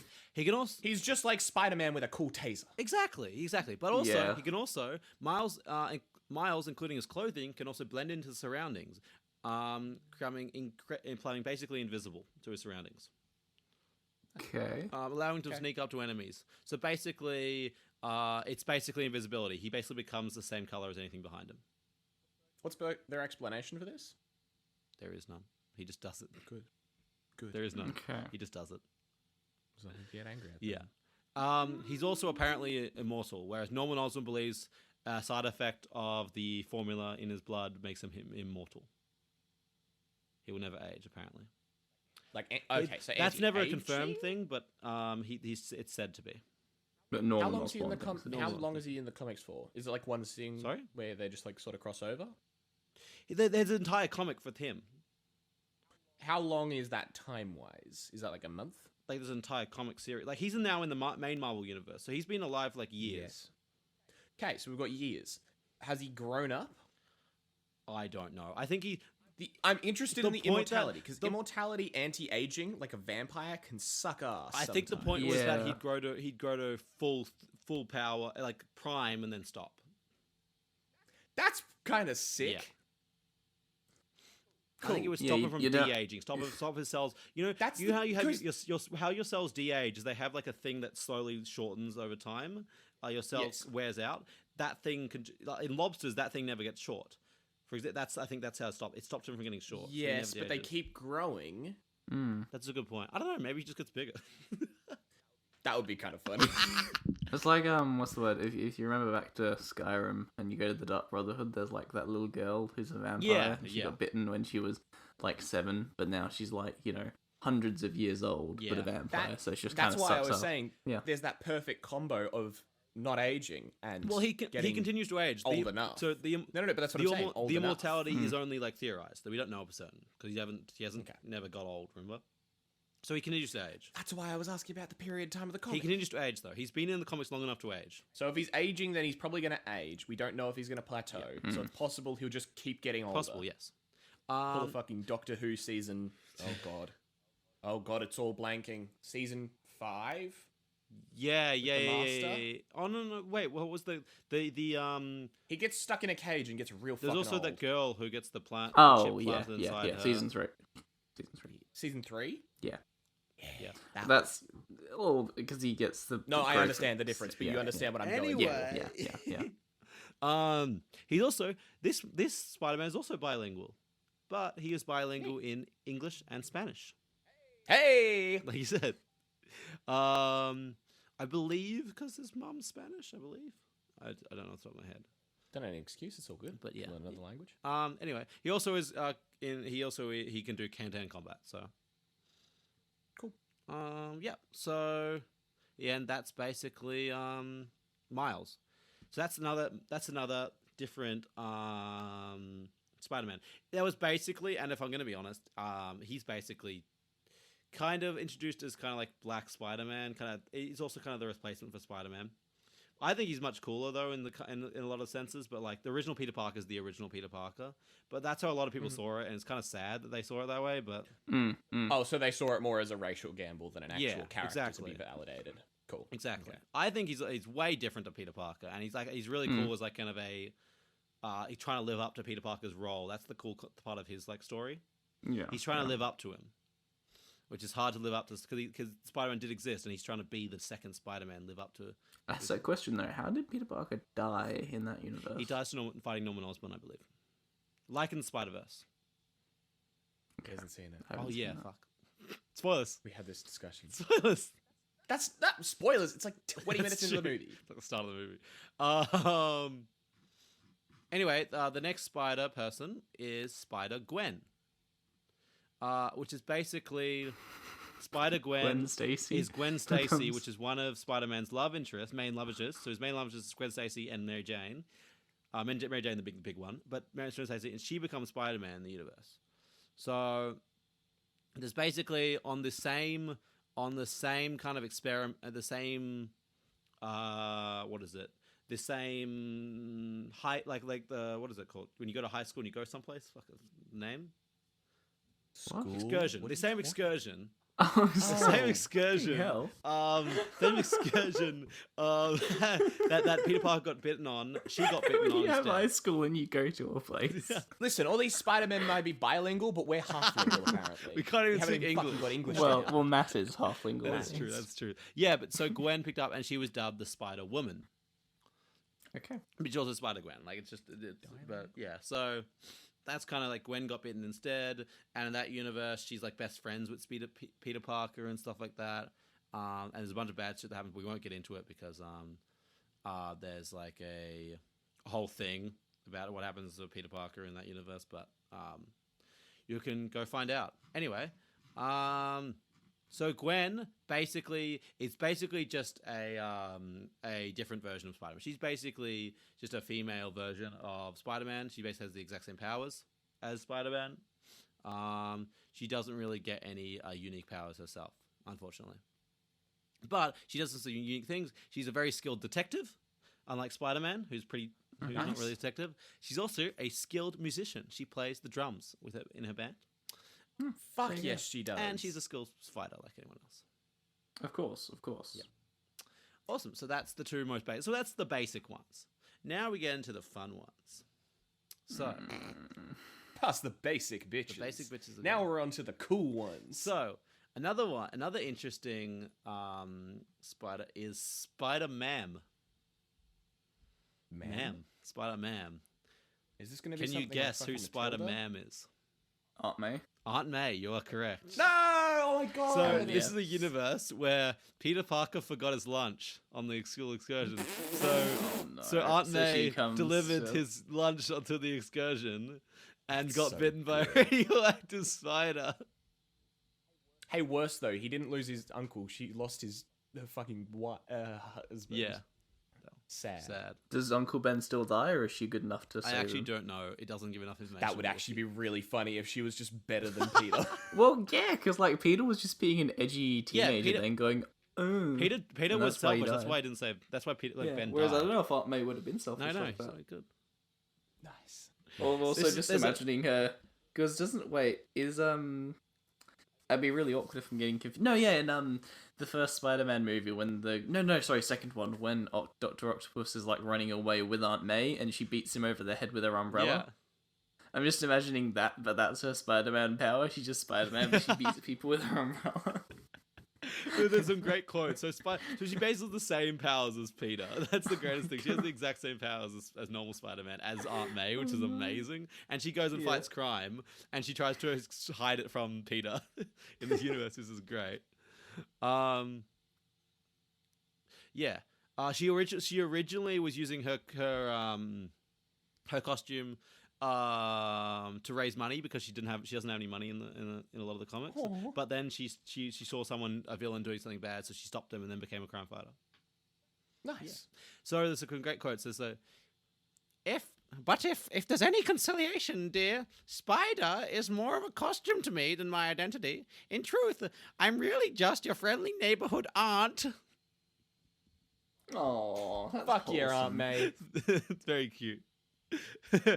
So she's known as Spider Ma'am, Spider Lady, Granny Amazing, and Oh, your friendly yes. neighborhood aunt. Hey, in comic, how old is Aunt May? She's like an old granny. She's like old, yeah? She's old. It's weird Yeah, how because it's a whole bunch of the live actions keep being She's like, younger and younger. mm, But it's kind of weird. How 40-year-old, old were his 30-year-old. parents? yeah, that's what I'm She's an curious about aunt. because Why like, is he so? Why is she so as old? weird as as much as it's kind of the outlier, I always found Tom Holland's Spider-Man's Aunt May to be the most like realistic. Oh yeah, that's his aunt. Whereas in all the other movies, it's like, isn't she just his grandma? I mean, you've got to recognize some families do have some fairly large. yeah, age yeah, gaps. but still, like it's like I know that's a thing, but it just seems like, it just seems why would you make her that old for this unless it was a plot point that she's super old? You know what I mean? Oh, but she so- just is a grandma so for I've- some reason. I was but- just reading here, I don't so know. it does seem that sorry for interrupting, but it does seem that Ben is alive in this universe, Yeah, fuck yeah, he is. which is great. Anyway, That's sorry, so what were you saying? good. Continue. No, I was just talking about the age of Aunt May. Just It's- talking it about shows age yeah, gaps. Oh, it's interesting. Hmm. Yeah.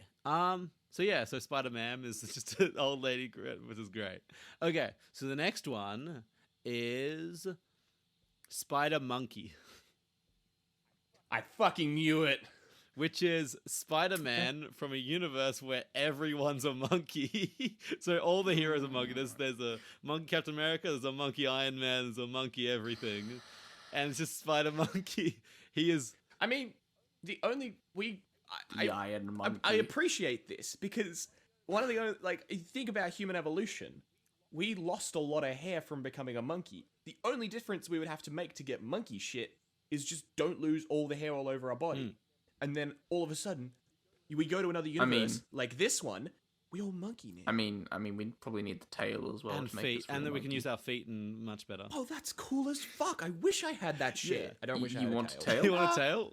Yeah. For fucking functional reasons, yeah.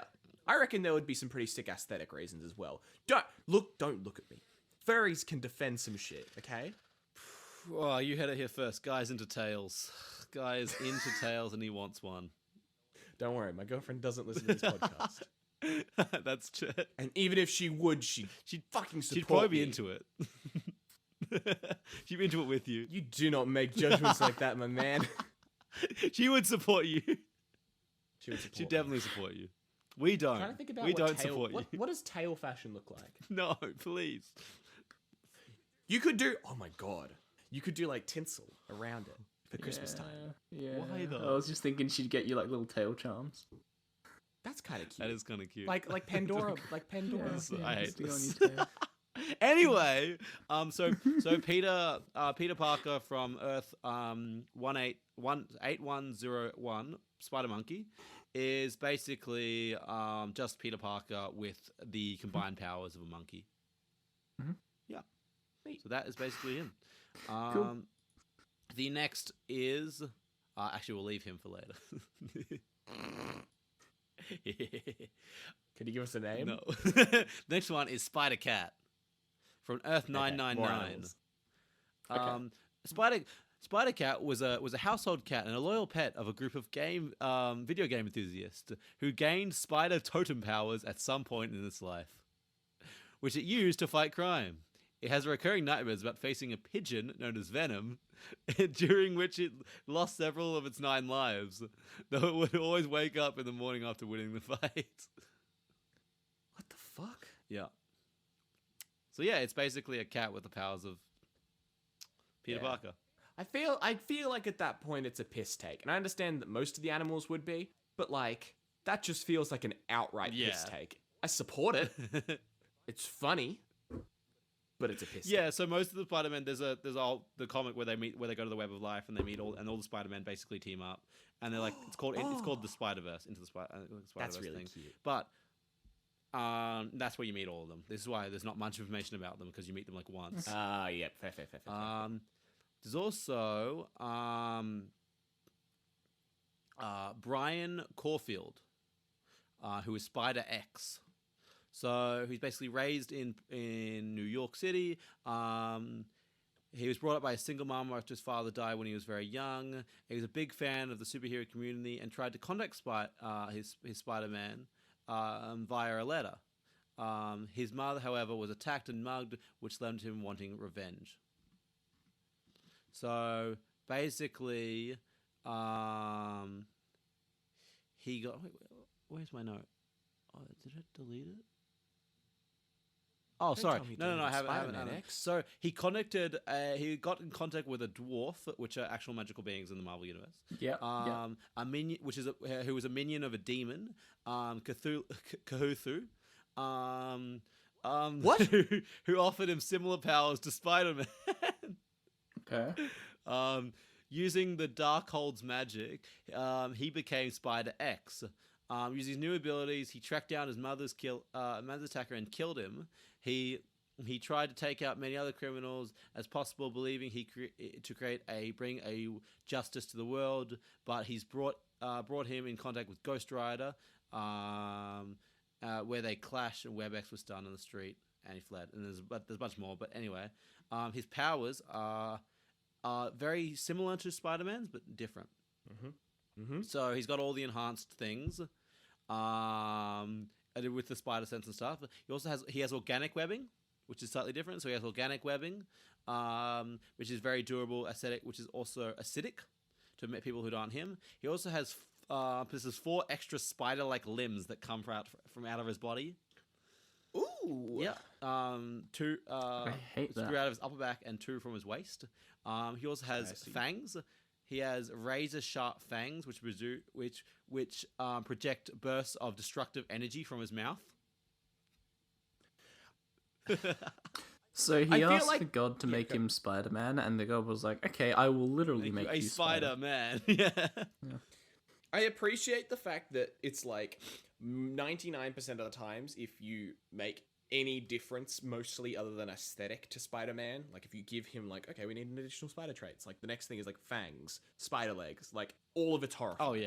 Oh yeah. If you had to go one step further, Spider-Man's cool. If you go one step further, it's always terrifying. Venom, terrifying. Spider, Yeah. like I was thinking about this earlier.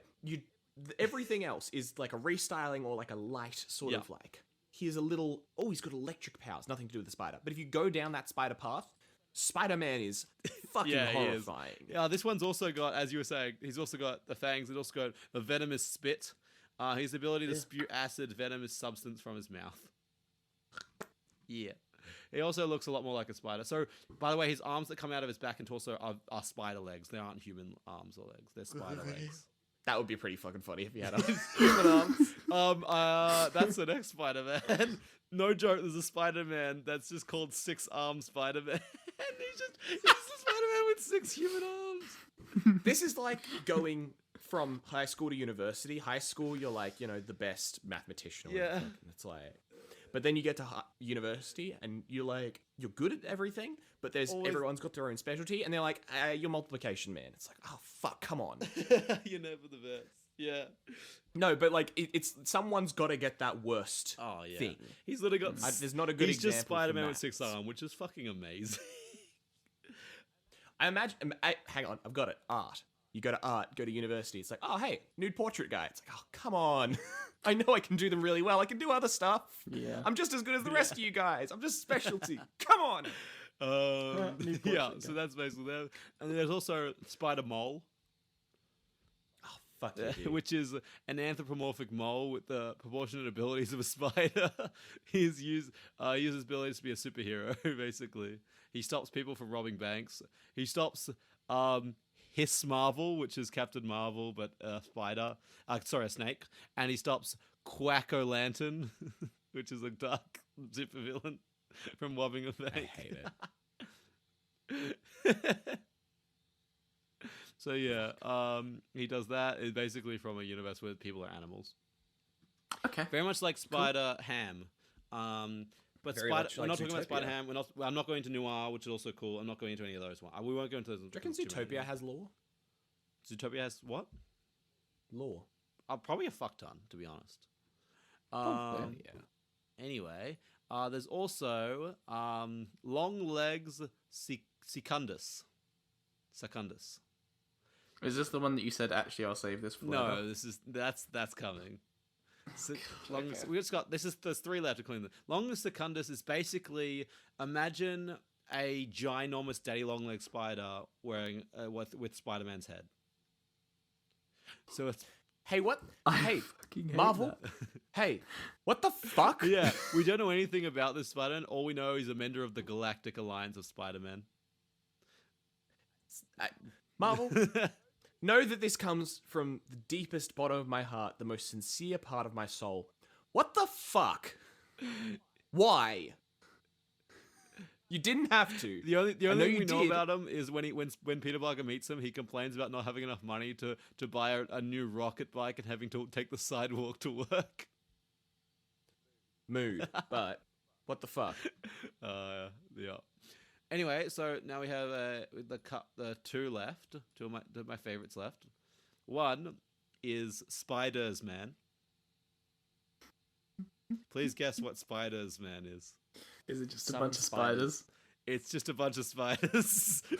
Fuck. I thought it was going to be a dude who could be like, and just like create spiders out of his mouth. No. I hate So- that so much. So Peter Parker. This is the good. It's like a little story thing here, which I love. Peter Parker was once a promising young student who's invited alongside his best friend Gwen Stacy on a tour of Horizon Labs. One experiment that the pair were observing was a massive colony of spiders who had been bombarded with numerous radioactive particles. Peter fell into the colony, where he was seemingly devoured. But in the process, the spiders became a singular hive mind construct that absorbed Peter's conscience. Masquerading as a man, they absorbed the hive, calling itself Spiders Man, put on a costume and began fighting crime in cruel York. They start. So are they just inside the costume? Yeah, they're just That's a so bunch of It's like fucking spiders. three. good. It's like 3 midgets under a Yeah, blanket, but it's a colony of spiders. It's a colony of spiders. Yeah, That's so fucking it's fucking good. sick. Yeah. So we don't. Jesus.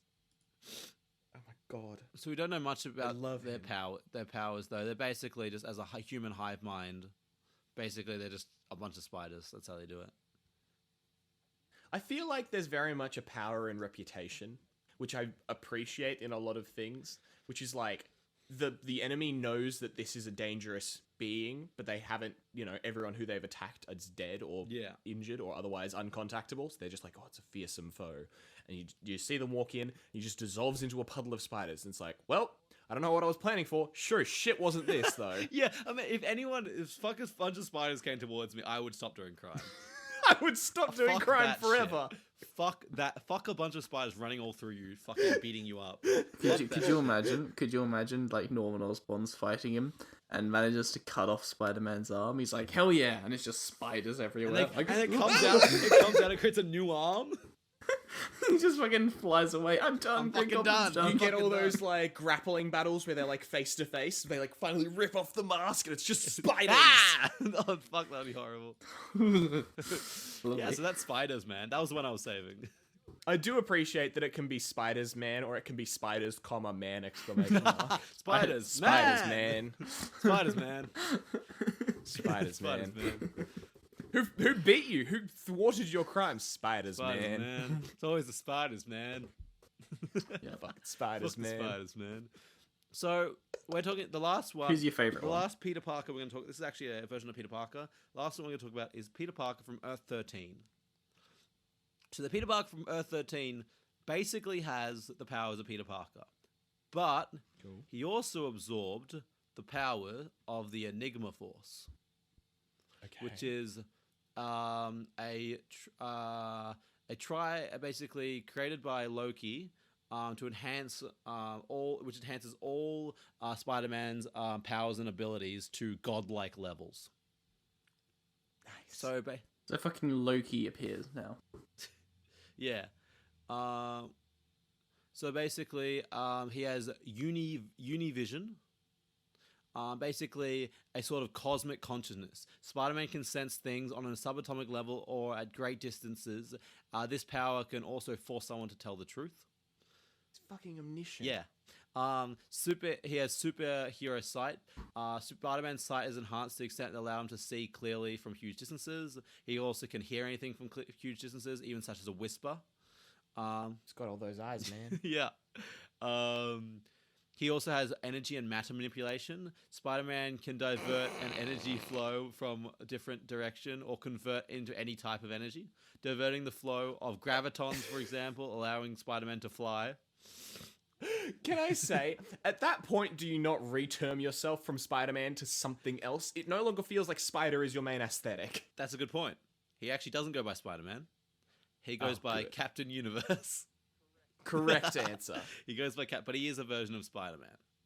He goes Okay. by Captain Okay. Universe. He's still got the spider totem, but it's on his shelf gathering Exactly. dust. He still wears like half the mask. He was like He's got like a single patch Yeah. sewn into his cape. It's got like a little spider sort of symbol. Yeah, and my gang. I'd like to thank the cosmic wouldn't be gods. here. I'd like to thank the Force, Loki, all those guys. Hey, spiders, you're out there for me too. And also, literally, I wouldn't be here today if it wasn't for the down low of the web of life and destiny, you know? but Loki's my main man. Ignore those guys. It's fine. Good old Loki. Loki, I love you. You're my favorite. Spiders, you're pretty good too. But Loki, Helix Force, I fuck don't yeah, think dude. Loki meant to do it. I think like I don't give a fuck if Loki meant to do it. If I became a god from someone, whether they meant to or not, I would be fairly grateful. that's true. Okay.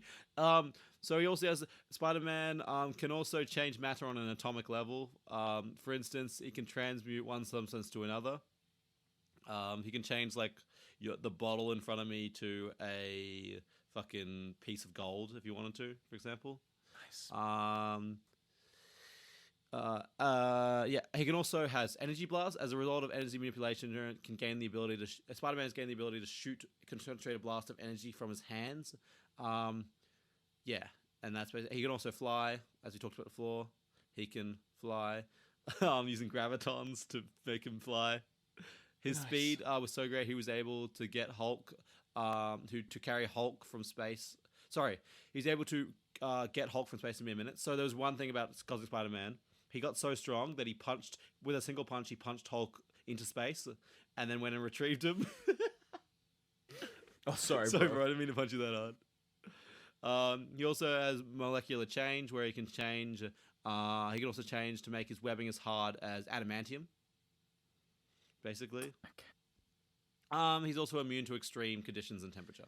And so, that is all the Spider-Men, women, people, things, animals, everything. that we're going to discuss today. So obviously there's more, and there's probably more interesting ones, but these are the ones I found and I thought were fun to talk about today. They're good. Hell yeah. So in my general concept, I want to ask, what you've seen in all the Spider-Man, what is your favorite Spider-Man or Spider? Is this open to movie? Open to movie, open to anything you've seen, all medias. Okay, cool. Because Spider-Man transcends media. Jude, you're more into Spider-Man. Well, from the ones you've discussed, I don't know. I like all the goofy ones, but I am a stickler for good old Peter Parker, if I'm honest. I mean, he's classic. I do Which love Peter Peter Parker then? Well, I don't know. I'm very torn between. I'm always torn between. I mean, I don't want to talk about the movie ones too much because you weren't really focused on them today. Yeah. But at the same time, they're the only Peter Parkers I really know, if that makes sense. Yeah, if you haven't read the comics. Yeah, exactly. I will quickly say, okay, two quick things I'll say then. I can never decide if I prefer Tobey Maguire or Tom Holland because I love parts about both of them. They are both fantastic in their own ways. But the thing that I do somewhat stand by, if you put Tobey Maguire's Spider-Man into the MCU, it would work a lot better than if you tried to put Tom Holland's Spider-Man into the Tobey Maguire movies. Yeah. So that's a good point for Tobey Maguire, but I do love Tom Holland's complete simp energy. I think it's cool for innocent young boy Spider-Man. I think... And one thing I heavily appreciated with Tom Holland's Spider-Man, but at the same time, isn't so much a Spider-Man thing and just a general movie thing. They skipped the whole origin story of Spider-Man because we've seen it so many fucking times in movies. We didn't need to see it again, so I'm glad that they just kind of skipped right to the point. Yeah, I agree. But yeah, and of the goofy ones that we went through today, I'm probably going to put a vote to Spider-Man because that's amazing. Yeah. Guy. Jude's already said it. Again, go again, Jude. You get On super... call. So I probably have to say my favorite's Peter. Personal favorite. I'm very much a fan of, for this group, Spider-Man. Obviously, correct answer. There's just so much that you can do with a Spider-Man that has a second health bar, a second boss phase. You think that you've defeated Spider-Man and he just disappears into a puddle of spiders? Fuck yeah, dude. Are you kidding? Excellent, first of all. I have a very strong love of symbiote Spider-Man, which is when... Oh, not symbiote Spider-Man. Is it Venom Spider-Man? Where they fucking bond? Yes, Venom Spider-Man. Venom Spider-Man, where they get, like, the black suit and shit. Yeah. That's sick, because there's something about the Spider-Man archetype of him being a simp and cute, which is awesome. Love that people love that. But, like, dickhead Spider-Man is the mood that I aspire for. the clapping down the street and Fuck stuff. yes, dude. It's so good. It's so good. Other honorable mentions, Spider-Chan, which is from the Into the Spider-Verse one, which is just anime Spider-Man in a diva mech, which, if you don't know Overwatch, it's just a big mech. It's so fucking good. It's so good. Yeah. It's very fun. I also appreciate Miles Morales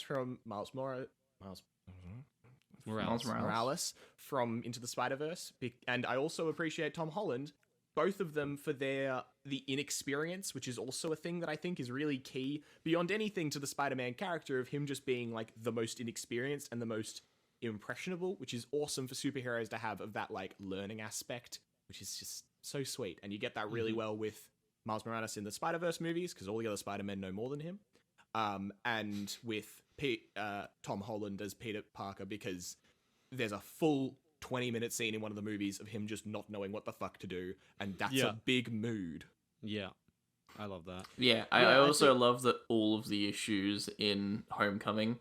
Okay, also, you could potentially say it's Tony Stark not listening fully, but also, like, all of the issues in Spider-Man come from him being kind of inexperienced and trying to do too much for himself, and he just makes a big fucking mess, and it's like... Yeah. Big mood. So good. Yeah, I agree. Yeah. I like both, and I like all the Spider-Man I've talked about. Personally, my favorite... I didn't know that was an answer. I like all of them. Fuck you. I like all of them. Personally, my favorite that we talked about today, Spider-Man, is so good. I just love the fact that she forgot. Peter forgot his lunch, and she has to deliver it to him, and got bitten by a radioactive spider because she was delivering his lunch. So fucking hilarious. Love that. But I think, Jude, what you were talking about is really interesting. Same as Guy, but the insecurity. It's a very part of it's a integral part of the character. So Spider-Man is also like even like not even kind of like a Peter Parker Spider-Man. It's not in the same kind of bound because she's her own person. She's already got it. Whereas when you're a teenager, you're still deciding who you want to be, and so that being able to grip with that is very, very relatable and very big. Especially still being young and being in our 20s, it's very easy to relate to something like that. It's kind of like, you know, people give a whole bunch of shit to like historical kings and queens that have done horrific or crazy stupid things. But then when you remember that a lot of them were like literally 16 to 19 for their reign, it's like, okay. Yeah, little kids. But yeah, and there was also I personally think Tobey Maguire is a better Peter Parker.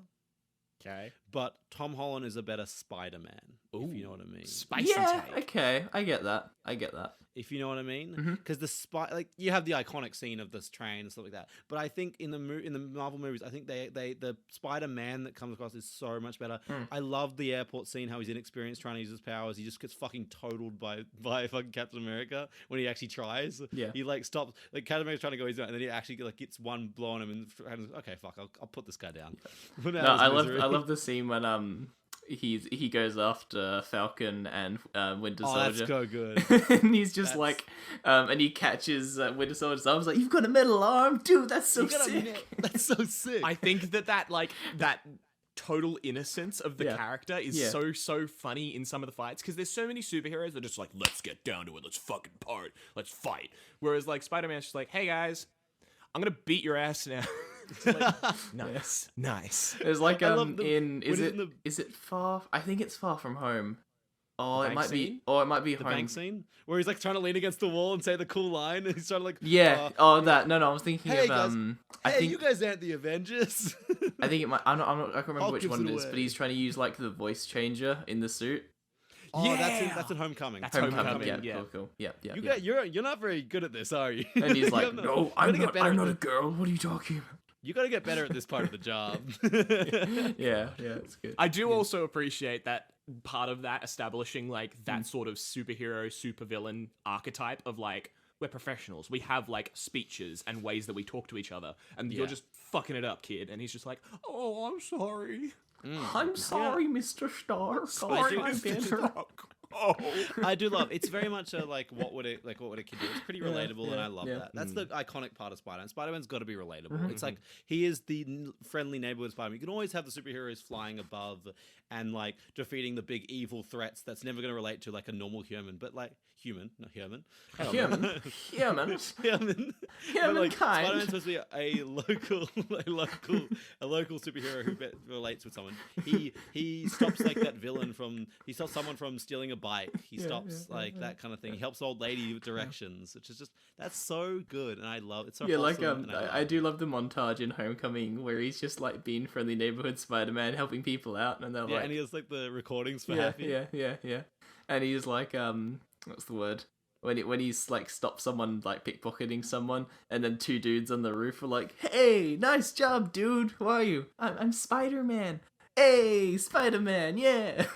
Yes. But then I love the part of that movie, like especially we can have just like love Spider Homecoming. It's good, but like the fact that Happy never answers things, but later in the whole he references it, and it's like so Happy does listen to all that shit. He does. Oh yeah.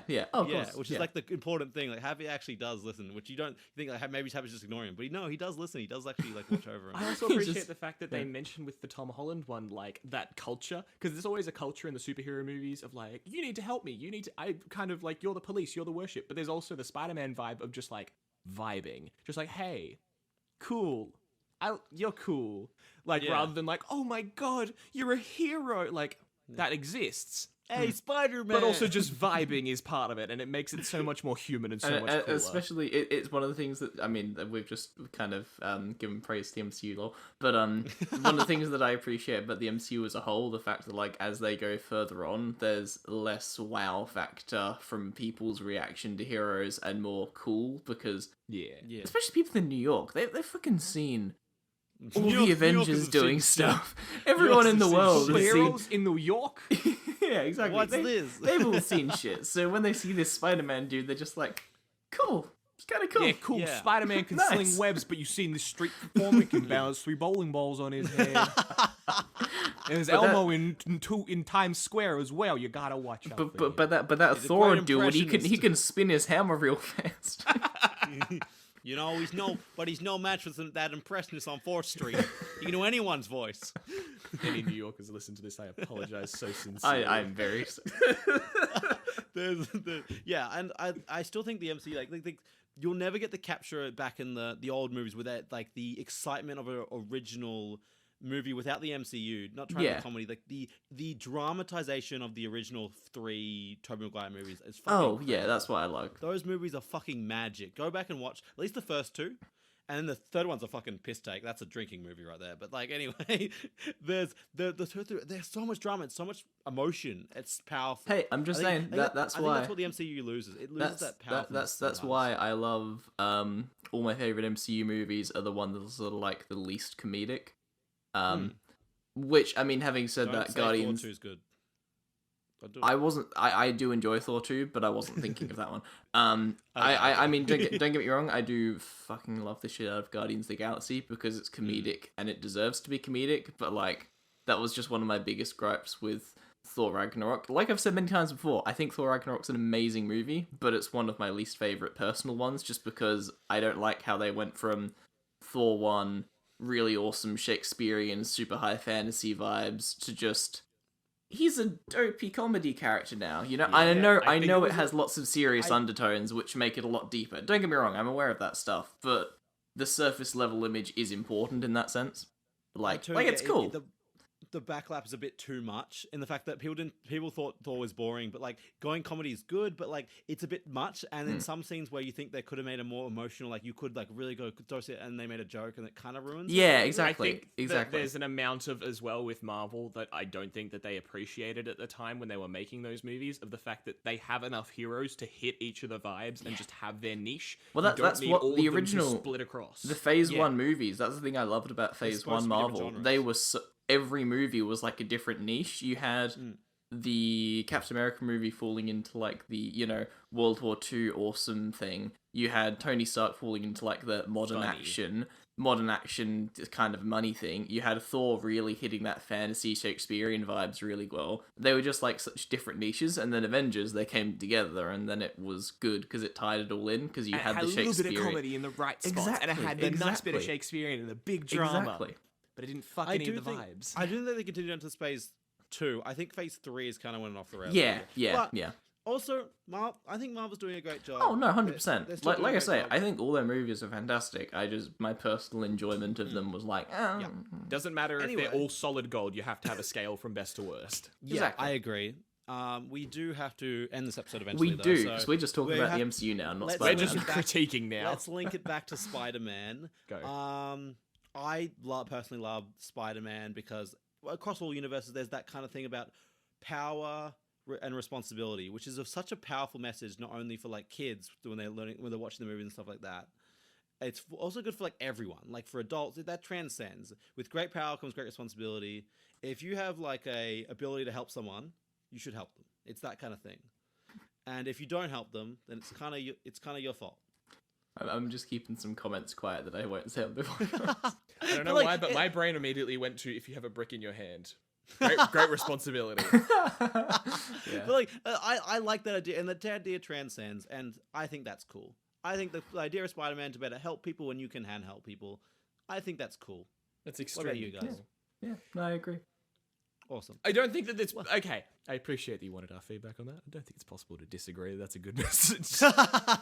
Yeah, how dare Well, you disagree? actually, Dare you say that taking action issues that you are perfectly capable of taking action in and will better humankind. Tell you what, if I have enough money to end world poverty, I am going to keep it all for myself.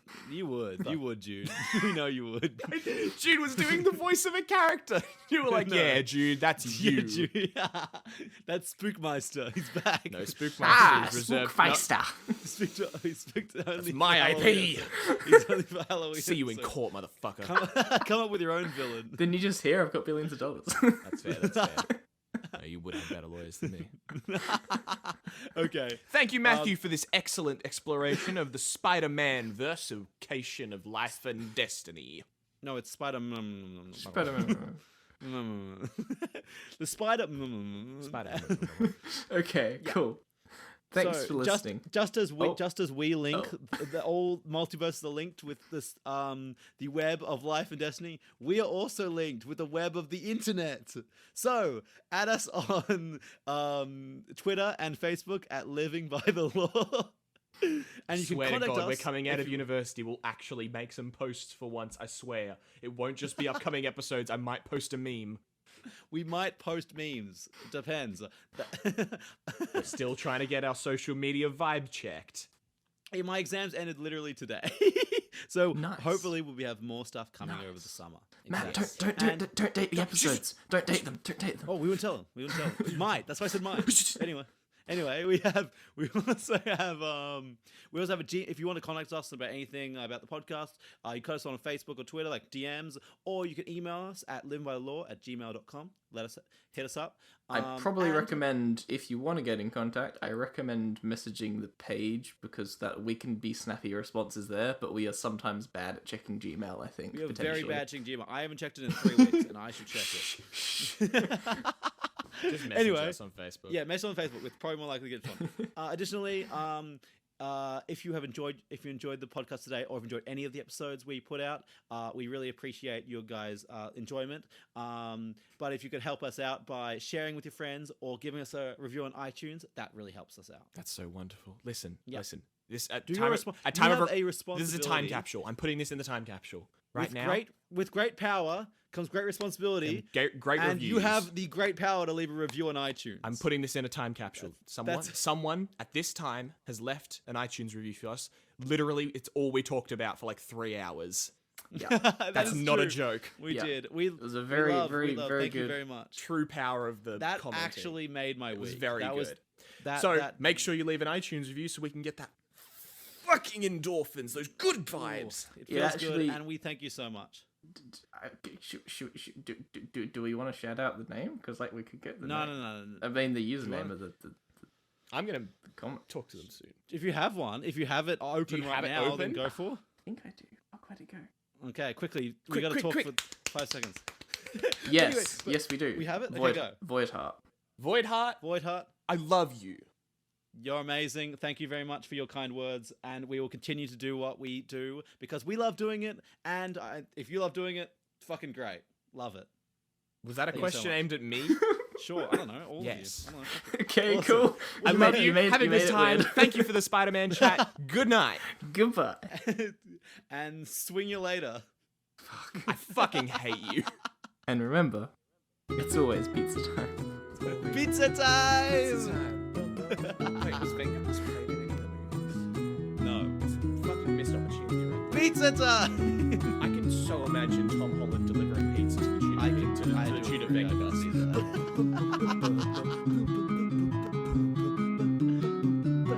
It's a fucking good song. Do you know that song was released in 1998? Thank you for listening to Living by the Law. If you enjoyed our podcast, please leave us a review on iTunes and tell your friends. The link is in the description, and thank you in advance.